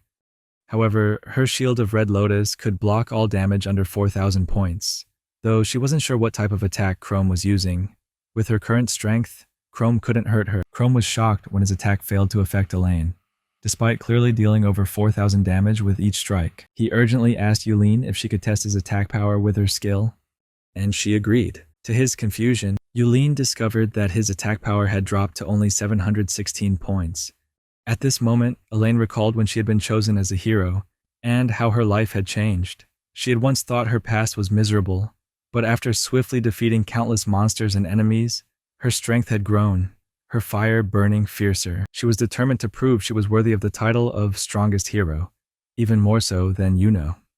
Elaine moved swiftly toward Chrome, ready to strike at any moment, but suddenly, a sharp pain spread through her body. She wondered if it was from Chrome's attack, but she admitted it wasn't fatal. Just as she prepared to swing her sword, Chrome dodged her strike with a chain of shadows. Saya attempted to strike next, but Chrome blocked the blow with a wicked grin. Elaine sarcastically remarked about Sia and Yulin, saying she didn't want to ruin their pretty faces. The battle continued with Elaine and Sia clashing swords, but soon Sia's sword began to melt. Yulin tried to protect Sia using her skills, but Elaine countered effortlessly. Elaine then unleashed a mighty spell, Flame Dragon, aiming it directly at Sia and Yulin. But unexpectedly, the fire vanished before reaching them. 3 mysterious vampire girls appeared, wielding fire control powers, and joined the fray. They introduced themselves as vampires, descendants of Frangolus's bloodline. Chrome quickly called for their aid, explaining the threat Elaine posed. Elaine sneered as the vampires entered the fight, warning them not to underestimate her, even with 3 of them. 2 of the girls transformed into bats with their demonization skill, while the 3rd attacked with the Spear of Evil, but Elaine swiftly took her down. Elaine declared that they could never defeat her. She used fire skills to assault them, and even though they tried to defend, the flames still scorched them. Elaine warned that she was preparing an even stronger attack. However, she didn't realize that Chrome was silently closing in behind her. Chrome informed her that she had entered the range of his effective skills. Without hesitation, he activated his fixed damage skill, dealing significant damage to Elaine. Chrome watched the value of her skill fluctuate, currently at 6,700, though it could drop soon due to instability. He realized that if he could trigger the skill at its maximum, he might just overcome Elaine's defenses. Elaine was furious with herself for allowing Chrome to land a blow, but her protection had reduced the damage. Without it, she could have been killed. She decided to move further from Chrome, realizing she needed to escape his influence. Chrome understood that he needed to regain his strength, as his damage output was unstable. In his current state, defeating Elaine was impossible, let alone Yuno. The vampire girls apologized for not protecting Chrome properly, but he thanked them for rescuing him. One of the girls, Carly, used the Healing Radiance skill to heal everyone. She mentioned that she was adept at regeneration due to her extensive practice, ensuring everyone was fully healed. The 3 girls introduced themselves to Chrome. The blonde girl was Lavinia, the spear-wielding vampire was Arola, and the healer was Carly. Chrome wondered why Frangolus had sent them to aid him, but he decided to focus on finding a way to escape, setting the question aside. After successfully fleeing from Elaine to a safe distance, Sia and Yulin expressed their gratitude. Carly assured them she had healed them completely, leaving no scars. Chrome remarked on how impressive the healing magic was, and asked if they were certain that Frangolus truly cared about him. Yulin attempted once more. She unleashed a new skill, the Miasma Cannon, but Elaine instantly countered with her holy skill, Shield of Red Lotus. In the final moment, Elaine advanced to where Chrome could target her with his fixed damage skill, and he activated it. Yet, it had little effect on her. Elaine realized Chrome had been trying to use a special skill against her. She explained how she initially thought her power had weakened, but now she saw that Chrome had surrounded her with a special force field. She also revealed that her Shield of Red Lotus blocked all damage under 4,000 points, though she didn't know the type of attack Chrome was using. With her current power, Chrome's strikes couldn't harm her. Chrome was shocked. His attacks, clearly over 4,000 damage, seemed to have no effect on Elaine. Desperate, Chrome asked Yulin to test his attack power with her skill. Yulin agreed without hesitation. Chrome was baffled when Yulin discovered that his attack had dropped to a mere 716 points. As the battle raged on, Elaine reflected on her past, remembering when she was chosen as a hero. She had come from a dark life, but after defeating countless enemies, her fire grew ever stronger. Now she was determined to prove she was more worthy of the title of a strongest hero than even Yuno. Elaine rushed toward Chrome, ready to strike, but suddenly a searing pain spread throughout her body. She wondered if Chrome had attacked her, but she quickly realized it wasn't life-threatening. Just as she prepared to strike, Chrome dodged with a shadowy chain of movements. Saya then lunged at Chrome, but he blocked her attack with a wicked grin. Elaine mockingly mentioned Sia and Yulin, suggesting she didn't want to ruin their lovely faces. Saya and Elaine clashed swords for a while, but Sia's sword began to melt under Elaine's power. Yulin tried to help, using her skills to protect Sia, but Elaine effortlessly countered. With a fierce roar, Elaine unleashed the Flame Dragon spell, aiming it straight at Sia and Yulin. But something unexpected happened. The fire vanished before reaching them. 3 mysterious vampire girls, all with the power to control fire, appeared and joined the fight. They introduced themselves as vampires. They were servants of Frangulas, a descendant of her bloodline. Chrome, recognizing their strength, quickly asked for their help, explaining how terrifying Elaine's power was. Elaine sneered at the vampires joining the fray. She warned them not to underestimate her, even with 3 of them. 2 of the vampire girls transformed into bats using their demonization skill, and the 3rd girl attacked with the Spear of Evil. But Elaine swiftly brought her down. Elaine declared that they could never defeat her. She unleashed her fiery skills, burning them despite their best efforts to defend. She warned them to prepare for an even stronger attack. However, she failed to notice Chrome silently closing in from behind. He informed her that she had fallen within the range of his most effective skills. Without hesitation, he triggered his fixed damage skill once more, this time causing substantial damage to Elaine. Chrome watched the fluctuation of her health, now at 6,700, though it could drop further due to its instability. He noted that if he could trigger maximum damage, there was a chance to break through her defenses. Elaine cursed herself for letting Chrome strike her, but was grateful her protection reduced the damage. Otherwise, she would have been killed. She decided to move away, realizing she needed to distance herself from his influence. Chrome, too, knew he needed to recover his strength, since the damage dealt was unstable. In his current state, he couldn't defeat Elaine, let alone Yuno. The vampire girls apologized for not protecting him better, but Chrome thanked them for saving his life. One of the girls, using the Healing Radiance skill, healed everyone. She told Chrome that her regenerative powers were honed through intense practice, and now they were fully healed.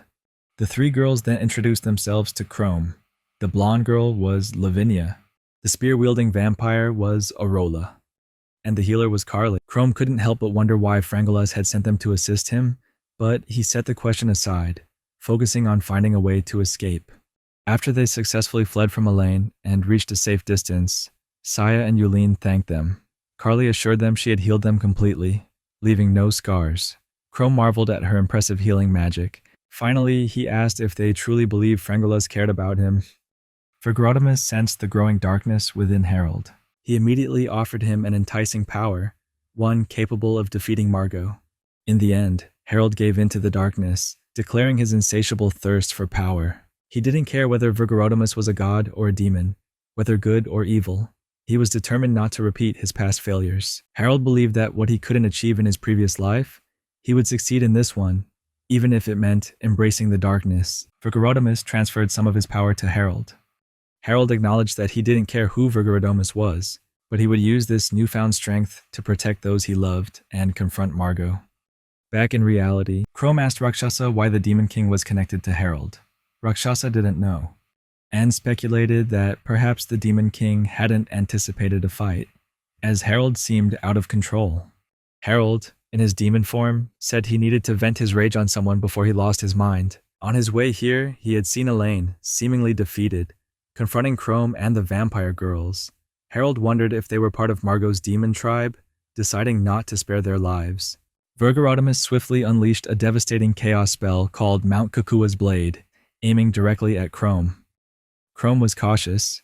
With Harold wielding chaos magic, even in dangerous situations, he would be nearly unstoppable.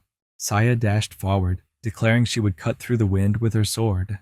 But despite her effort to block it, she was still wounded. Thankfully, Yulin used her magic to heal Sia's injuries. Chrome then asked Harold how someone like him, once a hero, ended up in such a state. Harold explained it was all about revenge. Margot had killed him and taken away the 2 women he loved, forcing them to do things they despised.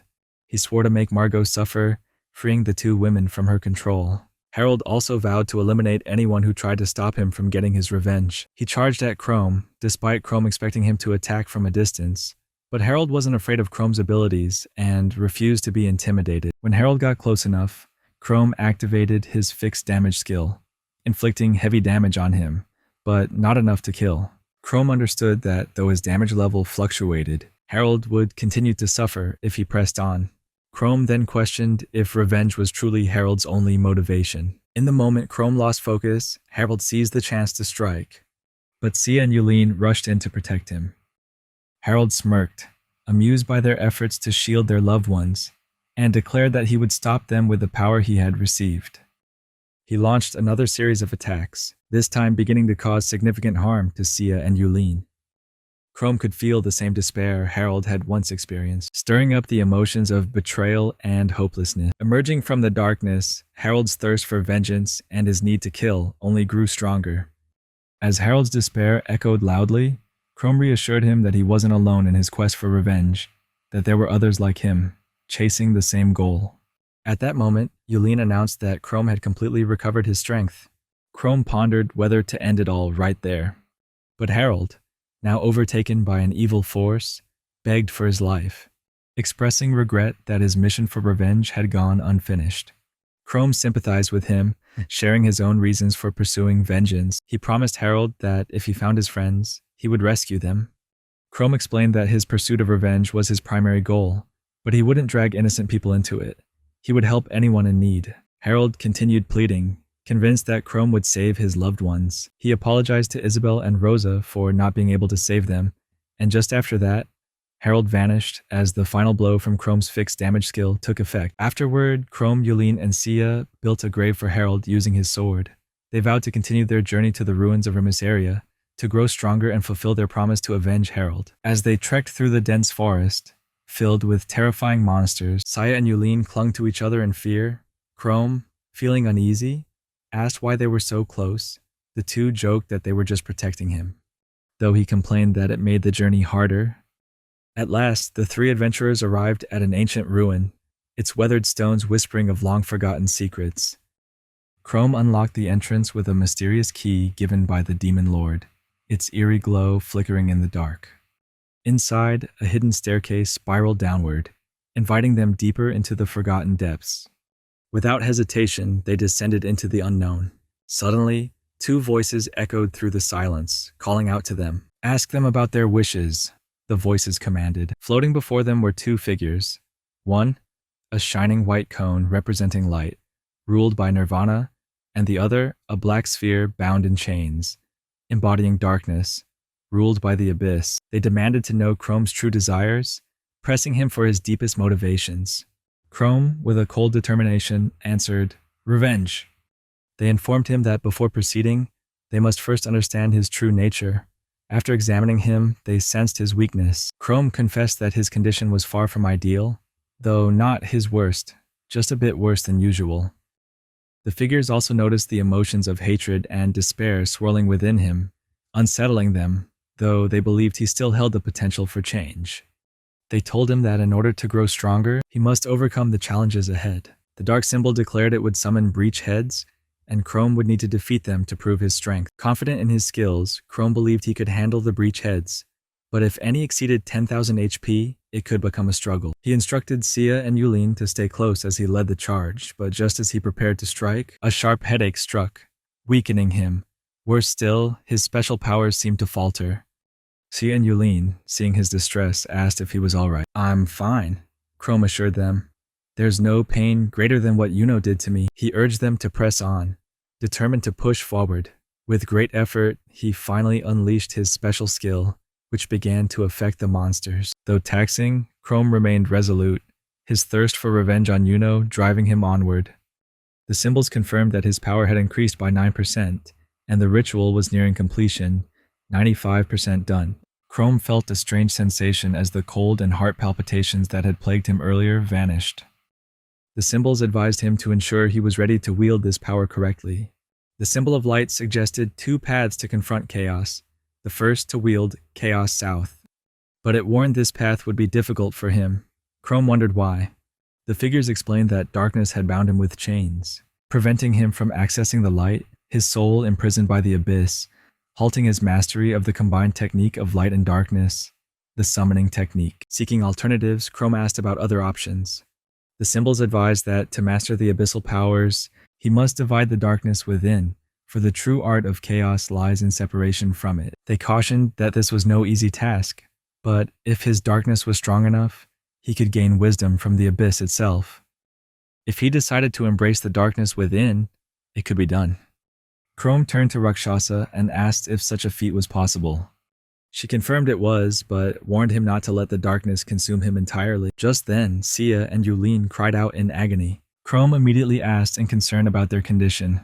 Rakshasa explained that the darkness was nearly overpowering them, but it had not fully claimed them yet. She added that if Chrome succumbed to the darkness, he would face the same fate. Yet Sia reassured him, promising they would stand by him, no matter the changes or fate that awaited. Yulin too pledged her loyalty forever. With determination, Yulin activated the remote mirror image skill. A shimmering mirror appeared, revealing a war between humans and demons, led by Margot. In his mansion, Margot gazed through a magical mirror, planning to stir conflict and later emerge as a hero when humanity needed saving. Seeing Yuno and the others struggling, he decided to join the battlefield. Margot aimed to prove himself as the greatest hero. Then, out of nowhere, a stranger appeared and warned him to stop, before launching a fierce attack on Margot. With blinding, forceful blows of light, the attacker was revealed to be Violetta Mesa, one of the 7 legendary heroes. Violetta, one of the 7, arrived with a chilling threat, vowing to slice her enemies into pieces and display their remains for all to witness. As her weapon skills shifted, to everyone's shock, she transformed into the Dragon Warrior, becoming Futsuko, her overwhelming presence sending tremors through the crowd, as she promised that anyone who dared cross her would perish. Margot's allies reassured themselves, thinking Violetta was just one against a full army prepared to strike her down. But Violetta made the first move, and in mere seconds, she obliterated her opponent. She proudly declared that her agility had only grown stronger. Violetta had reached the pinnacle of genius, and Margot couldn't help but wonder when he would gain such power.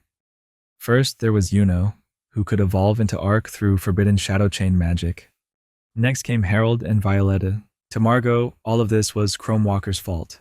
Margot summoned Isabella and Rosa, knowing that without them, the Demon Lord's army would deal a devastating blow to everyone. Heroes needed to take a more active role in this fight. Meanwhile, it seemed Violetta had met her match in Nabam, the King of the Immortals. Seeing this as her chance to go all out, Violetta charged toward him without hesitation. Nabam felt himself being erased, unable to believe what was happening. Despite his indestructible body, Violetta's dragonfire roar was his undoing.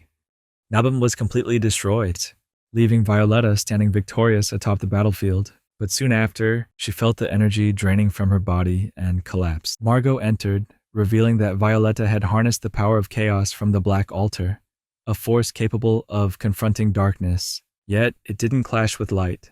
Her power now approached the legendary levels of Archimage. Margot, pleased with himself, called himself a legendary hero after witnessing Violetta's defeat. However, Chrome and his team appeared, scolding Margot for his disgraceful actions. Now that Chrome knew Margot's true allegiance, Margot tried to play innocent, spouting lies and claiming to fight for justice. But Chrome, having seen similar deception from former allies, no longer believed a word of it. Just then, the Royal Knights arrived, and Margot swiftly twisted the narrative, accusing Chrome and his team of being responsible for Violetta's fall. He told the Knights that they must know Chrome harbored vast darkness, and he would personally strike Chrome down with his sword of justice. The Knights, convinced by his words, left the battle in Margot's hands. Chrome waited for Margot to make the first move, but Margot, unwilling to seem foolish, refused to attack first. He knew Chrome's abilities well. As long as he kept out of reach, he was invulnerable, both in attack and defense. A formidable skill indeed. She offered to deal with Margot herself, but Chrome cautioned her that Margot was a master swordsman, and any battle with him would be difficult. Margot unleashed his Spear of Chaotic Flash, but Chrome effortlessly dodged. Chrome knew that Margot valued his hero's reputation, and he planned to shatter that illusion. Rakshasa arrived. She spoke of the darkness in black phase. Chrome asked why. She explained that the darkness in his soul had deepened, making it easier for the darkness to engulf him. Chrome, however, had no time for her ramblings. He was in the midst of a battle with Margot and wanted to return immediately. Rakshasa urged him to calm down, explaining that black phase was a much deeper state. There were steps he must follow before he could leave. She reminded him that time flowed differently here. Even if hours passed, only a second would pass in his world, and the worst-case scenario was running out of time. Rakshasa warned him not to be hasty, for this was a rare opportunity, a chance to fully unleash his power. She continued to urge him to stay calm, questioning why he was in such a rush. Chrome explained that this time felt different. Last time, Yuna was there, a reason to stay.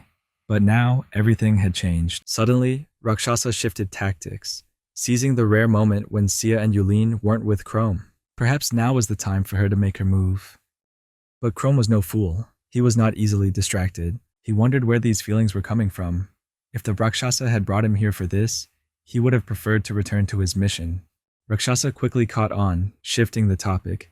She told him he could now draw power from the abyss for revenge. A voice echoed from the dark hole, welcoming his presence. Meanwhile, in the real world, Saya and Yulin were still facing Margot, the overbearing hero. Margot scoffed at Chrome's absence, sarcastically hoping that Chrome had more than running away planned for the girls. Margot redoubled his efforts, realizing he was facing two girls who would be more desirable as companions than opponents. Yet Sia and Yulin flatly refused. Margot was confused by their refusal, continuing to flirt, promising he'd be a better companion than Chrome. Yulin called him despicable, while Sia swore her loyalty was only to Chrome. Margot, insulted by their responses, felt disrespected by little girls. He laughed at their insolence. Analyzing them, he noticed traces of darkness in both Sia and Yulin. A formidable power emanated from the two. Still, he was confident they couldn't defeat him. He compared them to Isabella and Rosa, expecting these two to be as easy to control as the others. But when things didn't go as planned, he was prepared to force them into submission. By this time, Sia could no longer tolerate Margot's blatant flirtations. She immediately attacked, using her acceleration skill, determined to end his tiresome words. Margot acknowledged Sia's speed, but it wasn't enough to defeat him. Meanwhile, Yulin, nervous yet determined, prepared to unleash her own version of chaos, knowing the final showdown would still come down to Chrome versus Margot. On the other side, Margot showcased his impressive swordsmanship, summoning a violent windstorm. He created a shield of wind, a protective barrier. It was an impressive skill, but he wasn't done. He amplified the chaos energy, further enhancing the power of his wind manipulation. Margot continued to try and persuade Sia and Yulin to join him, but both girls stood firm in their resolve. They believed Chrome would return to help them soon. Margot declared confidently that they couldn't win. The power gap between him and them was too great, and their loyalty to Chrome was foolish and irritating. Foolish or not, Sia knew where her loyalty lay. Margot could go to hell. There was no other choice. Margot decided to take Isabella and Rosa into the battle, ready to wield them as his weapons. For a brief moment, he held them tightly, a sinister grin spreading across his face as he called them his pets. His smirk twisted into a mischievous smile, and he ominously declared that Yulin and Sia would share the same fate. They too would become his puppets. Saya, disgusted by his words, immediately attacked with all her might. Margot, boasting of the curse he'd placed on the girls, retreated, watching the scene unfold. Sitting back, he left the fight to the girls under his control, savoring the twisted entertainment. Sia warned Yulin not to harm Isabella and Rosa, for they were not acting of their own will. Margot ordered Isabella to hold Sia and Yulin hostage, further tightening their noose. Trapped, they realized the fight was over. No matter their effort, they would never stand a chance against a former hero like Margot. Isabella pressed her weapon against Sia's neck as Margot sneered, claiming that when Chrome returned, his entire group would be enslaved as his puppets. Desperately, Sia resisted and called out, hoping Chrome would hear her plea and come to her rescue. Just as hope seemed lost, Chrome appeared, a perfect gentleman, arriving just in time to save the day, apologizing for the delay. He moved toward the ominous black hole. An inviting voice echoed, revealing that Chrome was the chosen one, destined to awaken the full power of darkness. In that instant, a burst of radiant energy enveloped Chrome. It was almost surreal. The pivotal moment arrived so effortlessly. The voice continued, explaining its purpose to spread darkness and make the world feel its presence. On the opposite side stood Nirvana, the force of light, locked in an eternal war for control over the world. Both powers clashed, controlling those who were compatible with them. Just before Chrome was returned, the voice granted him a blessing, allowing him to wield his newfound abilities at will. Things were about to take a dramatic turn. Back on the battlefield, Chrome confronted Margot with unwavering confidence, declaring that he was more than capable of handling his opponent. The time for payment had come. Margot should start praying. Margot remained arrogant, convinced there was no way he would face his end. He invoked the Shield of 6 Colors, summoning violent tornadoes from all directions. With the power of 6 colors and chaos combined, Chrome commanded Rakshasa to use the treasure ball of the abyss, a task she faithfully executed. She connected with Black Phase, activating the final phase. The operator's despair and hatred reached new heights, and the ritual reached its full power. Margot trembled, realizing the tide had turned against him. With the treasure ball of the abyss in Chrome's hands, fear became irrelevant, even in the face of chaos. Chrome's chains of darkness wrapped around Margot, binding him tightly, rendering him immobile. Margot, still defiant, muttered, "You're not getting out of this." But this time, Chrome would not yield. Despite having Isabella and Rosa under his control, Margot reminded Chrome that he first needed to deal with the 2 puppets, who would sacrifice everything for him. It was a tough dilemma, but Chrome stood firm. If he had to face them first, so be it. He was not one to hesitate, even if it meant harming women. Margot was stunned by Chrome's resolve. Just then, the curse on Isabella and Rosa was broken, and Margot watched in disbelief as the 2 were freed. How had this happened? Saya exhaled in relief, no longer fearing that Chrome might harm them, despite his dark power. Chrome, revealing his surprise, explained that he had now mastered the darkness. Previously, he could unleash a massive attack of 999 damage, but now, he could control it more precisely, allowing him to strike with deliberate intent. Dark chains coiled around Margot, tightening with every passing moment, causing him excruciating pain. The once proud Margot broke down, tears streaming as he begged for mercy. Chrome watched him coldly, unmoved by his cries. Margot had always been weak when pushed to the extreme. Now he was nothing more than a broken shell, pleading for his life. Margot's reputation shattered as he continued to beg, his dreams of becoming a legend slipping away. Chrome coldly produced a sphere inside which lay a record of Irina's betrayal. He revealed that the betrayal of 2 years ago had been documented, and he planned to expose it to the world, just as Margot's sinister actions would be revealed. Margot, desperate, pleaded for Chrome to let him die with his hero's reputation intact, but it was time to face the consequences. In that moment, Margot realized that the end had come. Chrome ordered Yulin to use the remote mirror image skill to project a reflection before Margot, forcing him to watch the destruction of his own reputation. It was cruel, but it was the truth. Margot sat in silence, watching as the world discovered his true allegiance to the demon tribe. Chrome reminded him of Harold, whom he had killed only for the demon lord to resurrect, seeking revenge for the murder. In Chrome's tale, Harold is a true hero, a figure far surpassing Margot's wildest aspirations. This comparison ignites Margot's fury as he feels dwarfed by Harold's strength. Margot recalls Harold's desperate plea for his life and his friends. Yet now, those same friends are freed by Chrome's hand. Chrome commands the construction of a barrier around Margot, concealing him beneath layers of camouflage, ensuring no one will ever find him again. Chrome resolves to keep Margot bound and hidden, punishing him with a slow death by isolation. Margot pleads for a swift end, but Chrome's indifference remains unchanged. With Margot's suffering sealed, Chrome's revenge is finally complete. Rosa and Isabella express deep gratitude toward Chrome, thanking him for freeing them and avenging Harold's death. However, the story doesn't end here, as an unexpected twist unfolds. Suddenly, Violetta awakens from her slumber. She hadn't perished, but was merely put to sleep by Margot's dark magic. Now awake, Violetta swiftly seeks out those aligned with the demon forces. Chrome questions why she perceives him as a demon. She answers, her eyes fixed on his face and eyes, which stir a fierce desire to strike. The sight of Chrome, accompanied by 2 loyal female subordinates, only solidifies her belief that he is the villain. Chrome stands silent, reflecting on the trauma caused by Yuno, Irina, and others from 2 years past. That pain had led him to swear off love and faith forever. Yet now, kindness is beginning to shift his convictions. Meanwhile, the 3 vampire girls sent to assist Chrome complete their task and return to their master, Frangules. Frangolas is initially surprised. They should still be on their mission. However, they calmly report the mission's completion. As they share this news, an odd sensation washes over Frangolas. She watches the girls slowly fade, still calling her mother and sister, their voices filled with an unexpected warmth. This farewell leaves Frangolas in deep reflection, pondering the true meaning of their departure and the inexplicable sense of loss.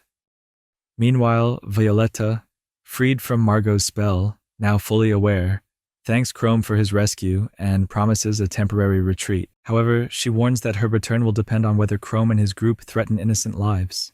Chrome exhales a sigh of relief as Violetta departs, muttering that she's a real headache. Just then, Frangolas appears. She inquires if Chrome and his team were attacked by the heroine Elaine, to which Chrome confirms. He thanks Frangolas for sending her girls at the perfect moment, as they were invaluable. Frangolas reveals that the girls have returned to bid farewell, leaving her feeling as though she's lost the closest people in her life. Though she cannot explain the emotion, she admits that she will miss them dearly. Chrome is taken aback to discover that even demons experience such emotions. Frangolas replies, even demons have hearts to mourn, but she quickly shifts to a playful mood, causing Chrome to suppress an eye roll. Sensing the shift, Yulene and Sia quickly pull Chrome away from Frangolas. She teasingly wishes them safe travels. Then, with a mischievous grin, she declares she is heading to war as the commander-in-chief of the demon race. As time passes, the human army continues to secure victories, though demon invasions spread across the land. Amidst the chaos, a new hero emerges, standing tall against the demon forces. His name is Yuno, and he's fighting in the Rufus Empire. At the same time, Farnia Levitia, a princess of the neighboring Levitia kingdom, might, or might not, hold feelings for this hero. She is a chosen hero, wielding the sacred sword, Zelam, the emblem of the star attribute. Yuno and Farnia join forces, fighting side by side. As they battle, Farnia notices the return of Ragios, the colossal green dragon. Yuno, unaware of its presence, is caught off guard by its sudden appearance. The dragon declares victory in the battle. It then unleashes a devastating stream of fire aimed directly at Yuno. Everything seems destined to repeat itself. Yuno realizes he's about to die, but refuses to surrender. He's transported to an unfamiliar place. There he recalls his previous journey to a dimension known as the Black Phase. Now he finds himself in the White Phase, where he meets Vayu, who imparts sage wisdom about light and its power to shine. Yuno's aspirations, he learns, will shape his strength and light, potentially propelling him to unparalleled power. Yuno begins to reflect on his past actions. He once prided himself on being honorable, admitting his guilt for taking his friend's lover. Later, when he discovered the girl had become a monster, he sought to save her. But soon, a troubling thought gripped him, the possibility of someone else replacing him. Only then did Yuno realize his true desire, to possess anyone he wished. You are the hero of this world, and all should kneel before you. When Yuno returned to the battlefield, he felt his strength surge, his severed arm reformed, and his holy sword radiated with newfound energy. Yuno struck, shattering the demon seal on the dragon's forehead. Upon witnessing the dragon's fall, Farnia couldn't mask her admiration. She stepped forward, closing the gap with a kiss for the handsome hero. She even pleaded for him to claim her as his own. In that moment, Yuno realized he had never been good with women, but this was a golden opportunity. Everything he had ever desired, women, wealth, fame, glory, was within his grasp. Suddenly, Frangolas appeared, shattering the romantic moment. She introduced herself as the true ancestor of all vampires. Farnia recognized her as the 13th leader from the past, and Yuno remembered defeating her once. He couldn't believe she was still alive. He had thought he had killed her. Frangolas, responding to their shock, declared her immortality, but also admitted surprise at how easily Yuno had defeated Ragios. She realized she had underestimated the hero's strength. With a twisted grin, Yuno vowed to kill Frangolas until she truly died.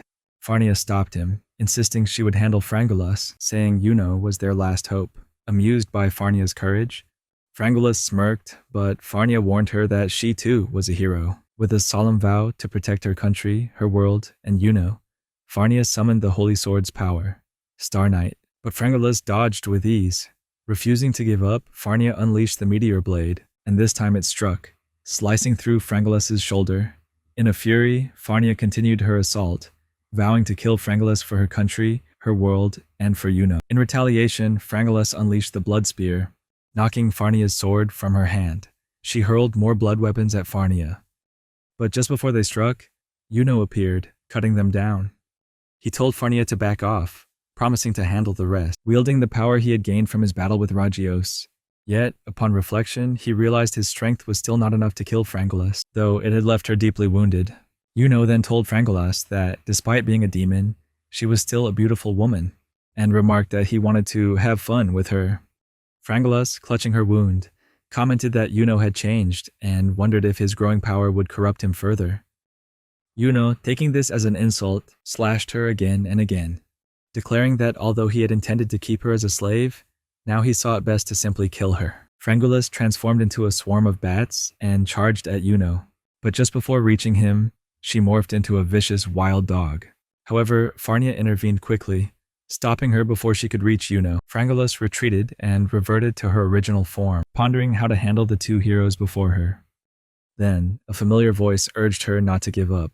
The spirits of Lavinia, Arola, and Carly appeared, encouraging her to fight on until the end.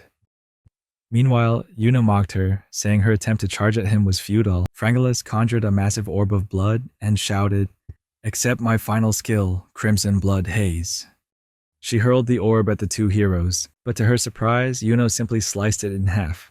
Coldly, Yuno told her, "Strip off your clothes, kneel, and beg for your life. If you do that, I'll end your life swiftly." Frangolas, filled with rage, formed another blood spear and lunged at Yuno, shouting that she would never abandon her pride or honor. Yuno swiftly shattered the spear and slashed her chest, coldly saying, "Then die." After the two heroes moved on to the next battlefield, Frangolas lay in a pool of her own blood, calling out Chrome's name in agony. Later, Chrome, along with Sia and Yulin, arrived at the castle where the battle had taken place, sensing Yuno had fought there but had already left. In that instant, a black portal tore open beside them, and from it, a broken, defeated Frangolas fell. Chrome, sensing his regenerative powers failing, realized his time was running out. He told Sia and Yulin that he needed to speak with Frangolas alone. As the girls departed, Frangolas warned Chrome that Yuno had grown stronger and was now even more formidable after defeating the Demon King. She also urged him to take care of himself carefully. Chrome, in a bitter twist of fate, found it ironic that she, near death, still gave him such kind advice. He called her a proud woman. Frangolas smiled faintly, asking for at least a few kind words from him before she passed. She admitted she only wished for one final conversation with him. Frangolas confessed her attraction to Chrome, his eyes full of anger and despair. Unlike others who clung to their despair, Chrome never gave up. Despite every wound, he pushed forward. His fierce vitality and unbreakable will captivated her. As she spoke, Chrome's expression turned confused. Frangolas noticed the unfamiliar look on his face and marveled at this new side of him. As she began to fade, she asked him to hold her hand. With a smile on her lips, she vanished from this world. From a distance, the girls watched the scene, hearts heavy with sorrow. Even though Frangolas had once been their enemy, a cruel figure, hearing her last words, made their hearts ache with empathy. Together, they built a grave for her. The war between humans and demons had mostly ended in humanity's favor. Though some demon clans continued to raid, their annihilation was inevitable.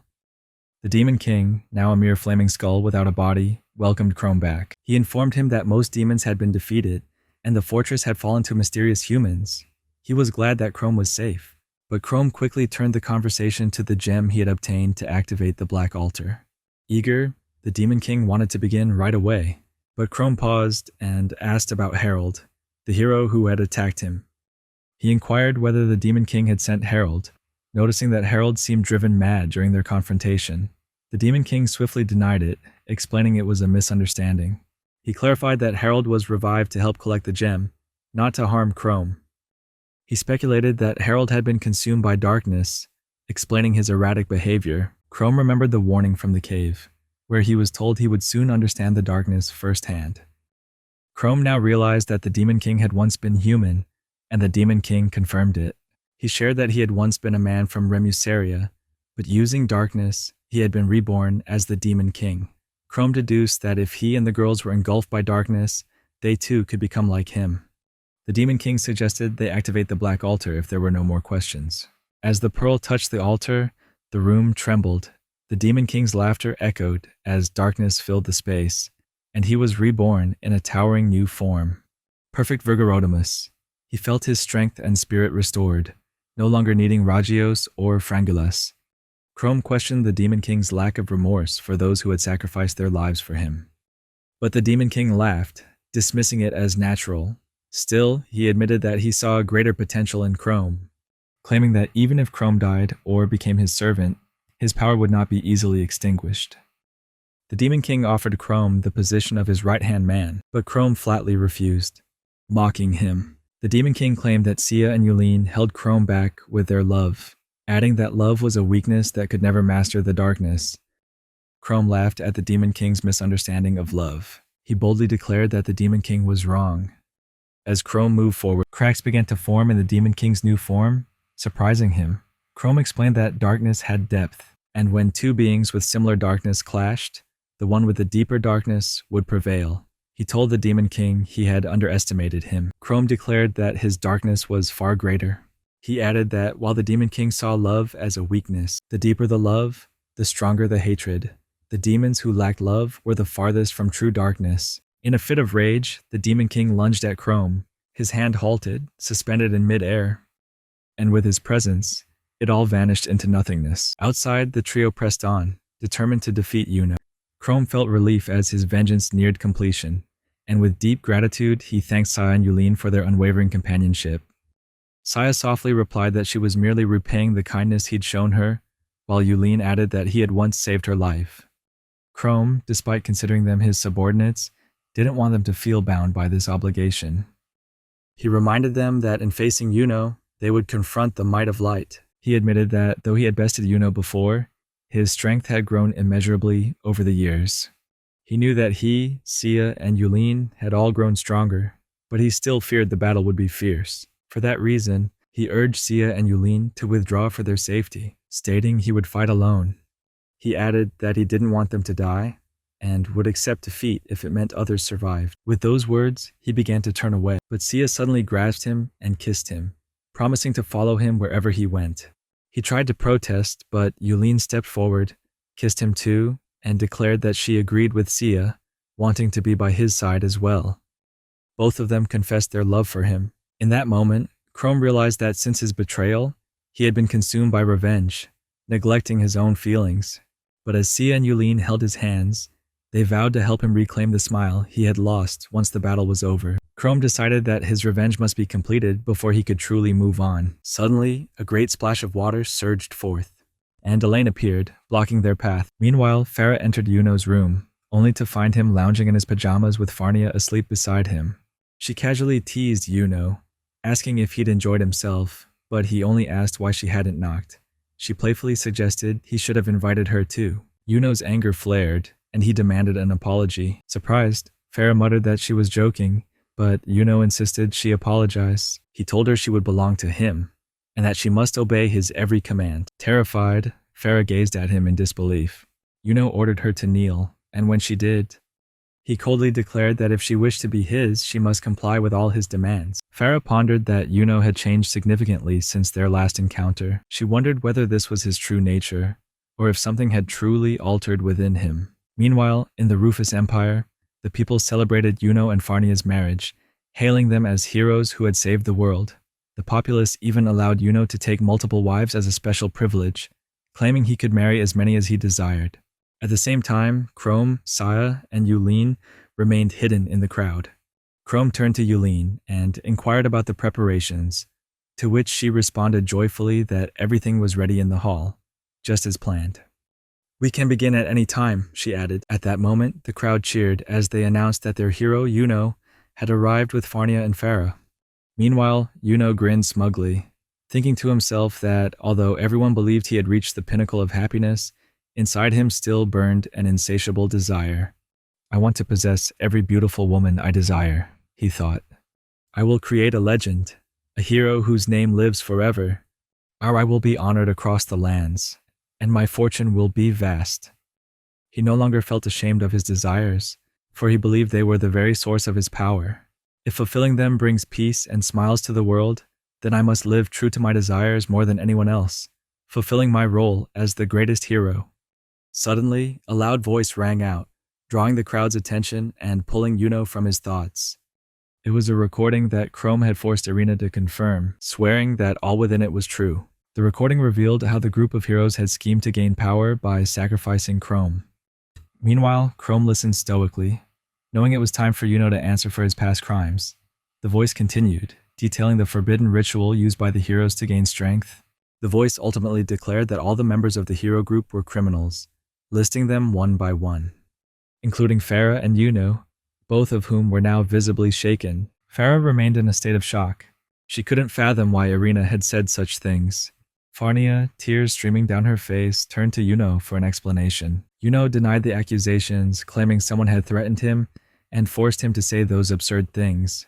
But Farnia and the crowd were deaf to his excuses. Meanwhile, Chrome revealed that the darkness growing within him had the power to amplify rage, hatred, and chaos. The crowd's fury grew, their voices rising in anger as they branded the exposed hero as a vile, despicable person.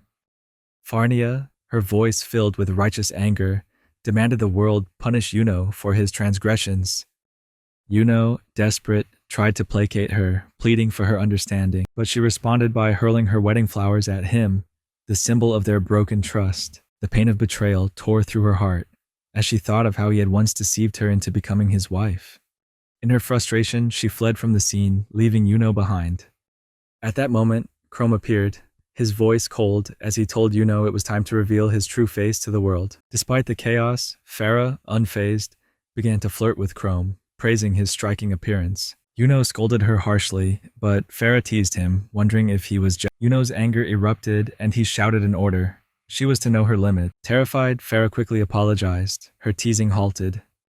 Yuno turned to face the crowd, trying to calm them. He swore he had done nothing wrong and that Chrome had framed him. But Chrome immediately retorted, asking if Yuno's story was true. Then why had Irina confessed everything herself?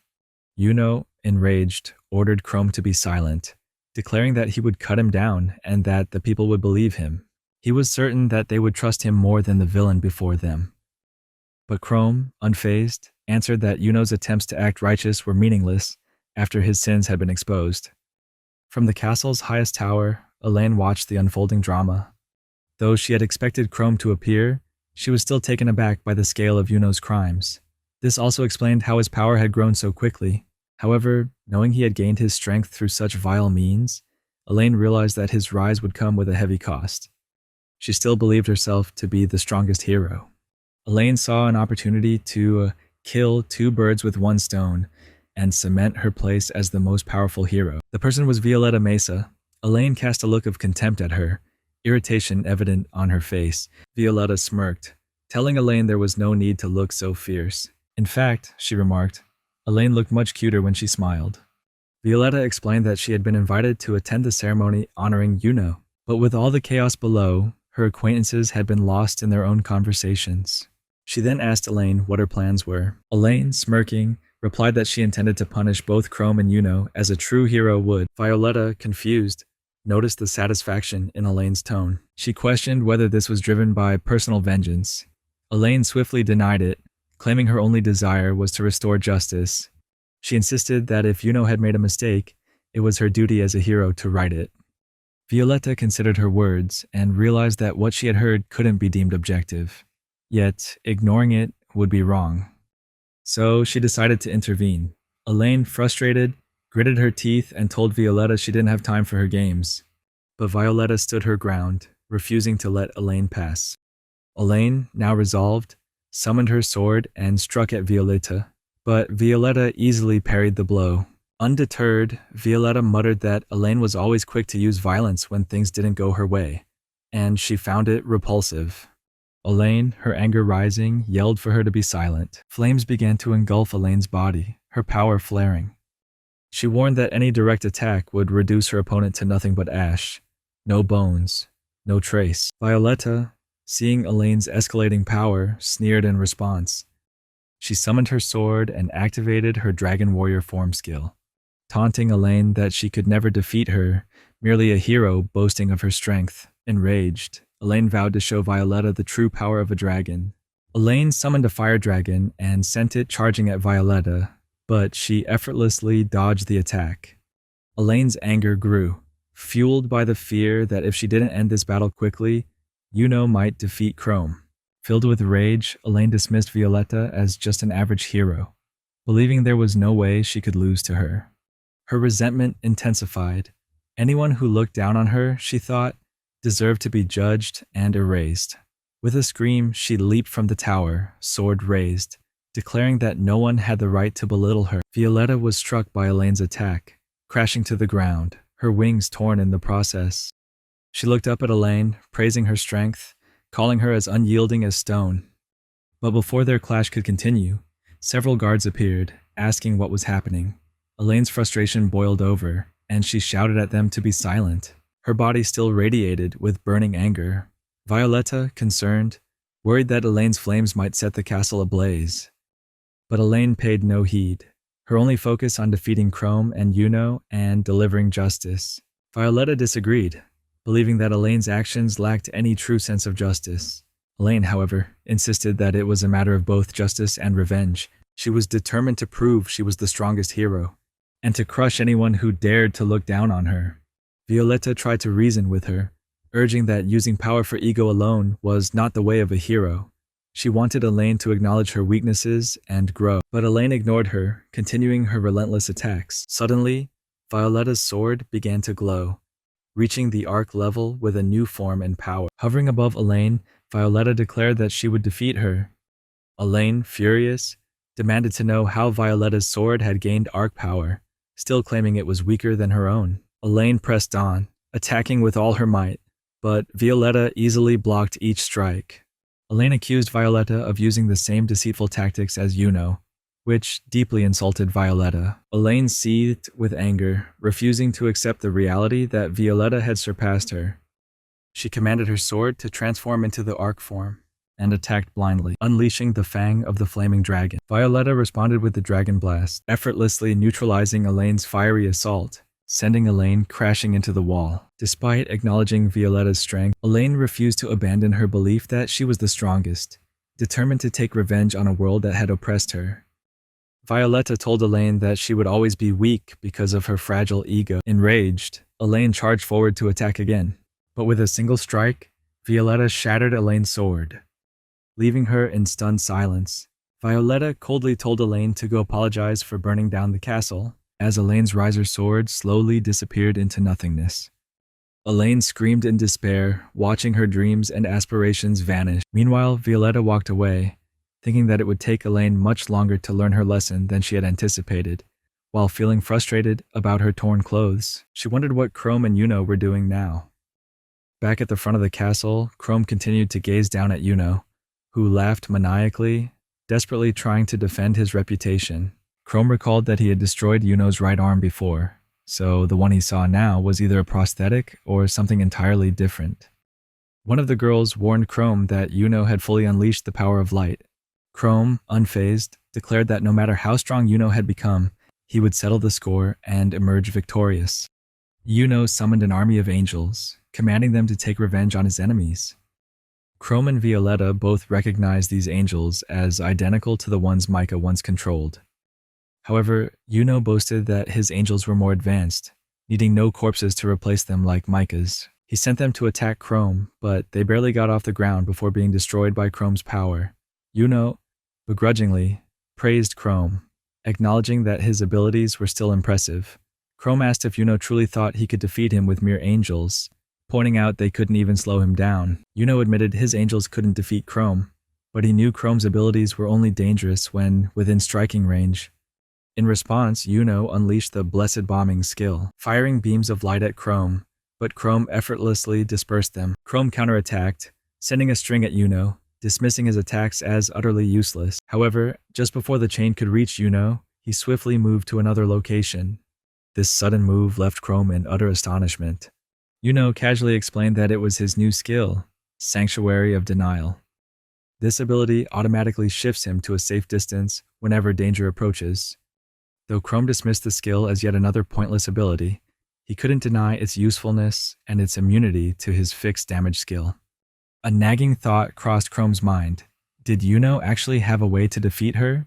Yuno then unveiled that this skill had even more surprises. He activated another feature of the skill, known as maximum range. In an instant, Sia and Yulin were seized by the skill and teleported to opposite sides of the castle. Laughing softly, Yuno confessed that splitting them up had been his plan all along. He explained that because both his light powers and Chrome's dark powers were fueled by spirit, he questioned whether Chrome could stay composed if she were to lose those she cared about. Just then, someone descended from above and attacked Sia.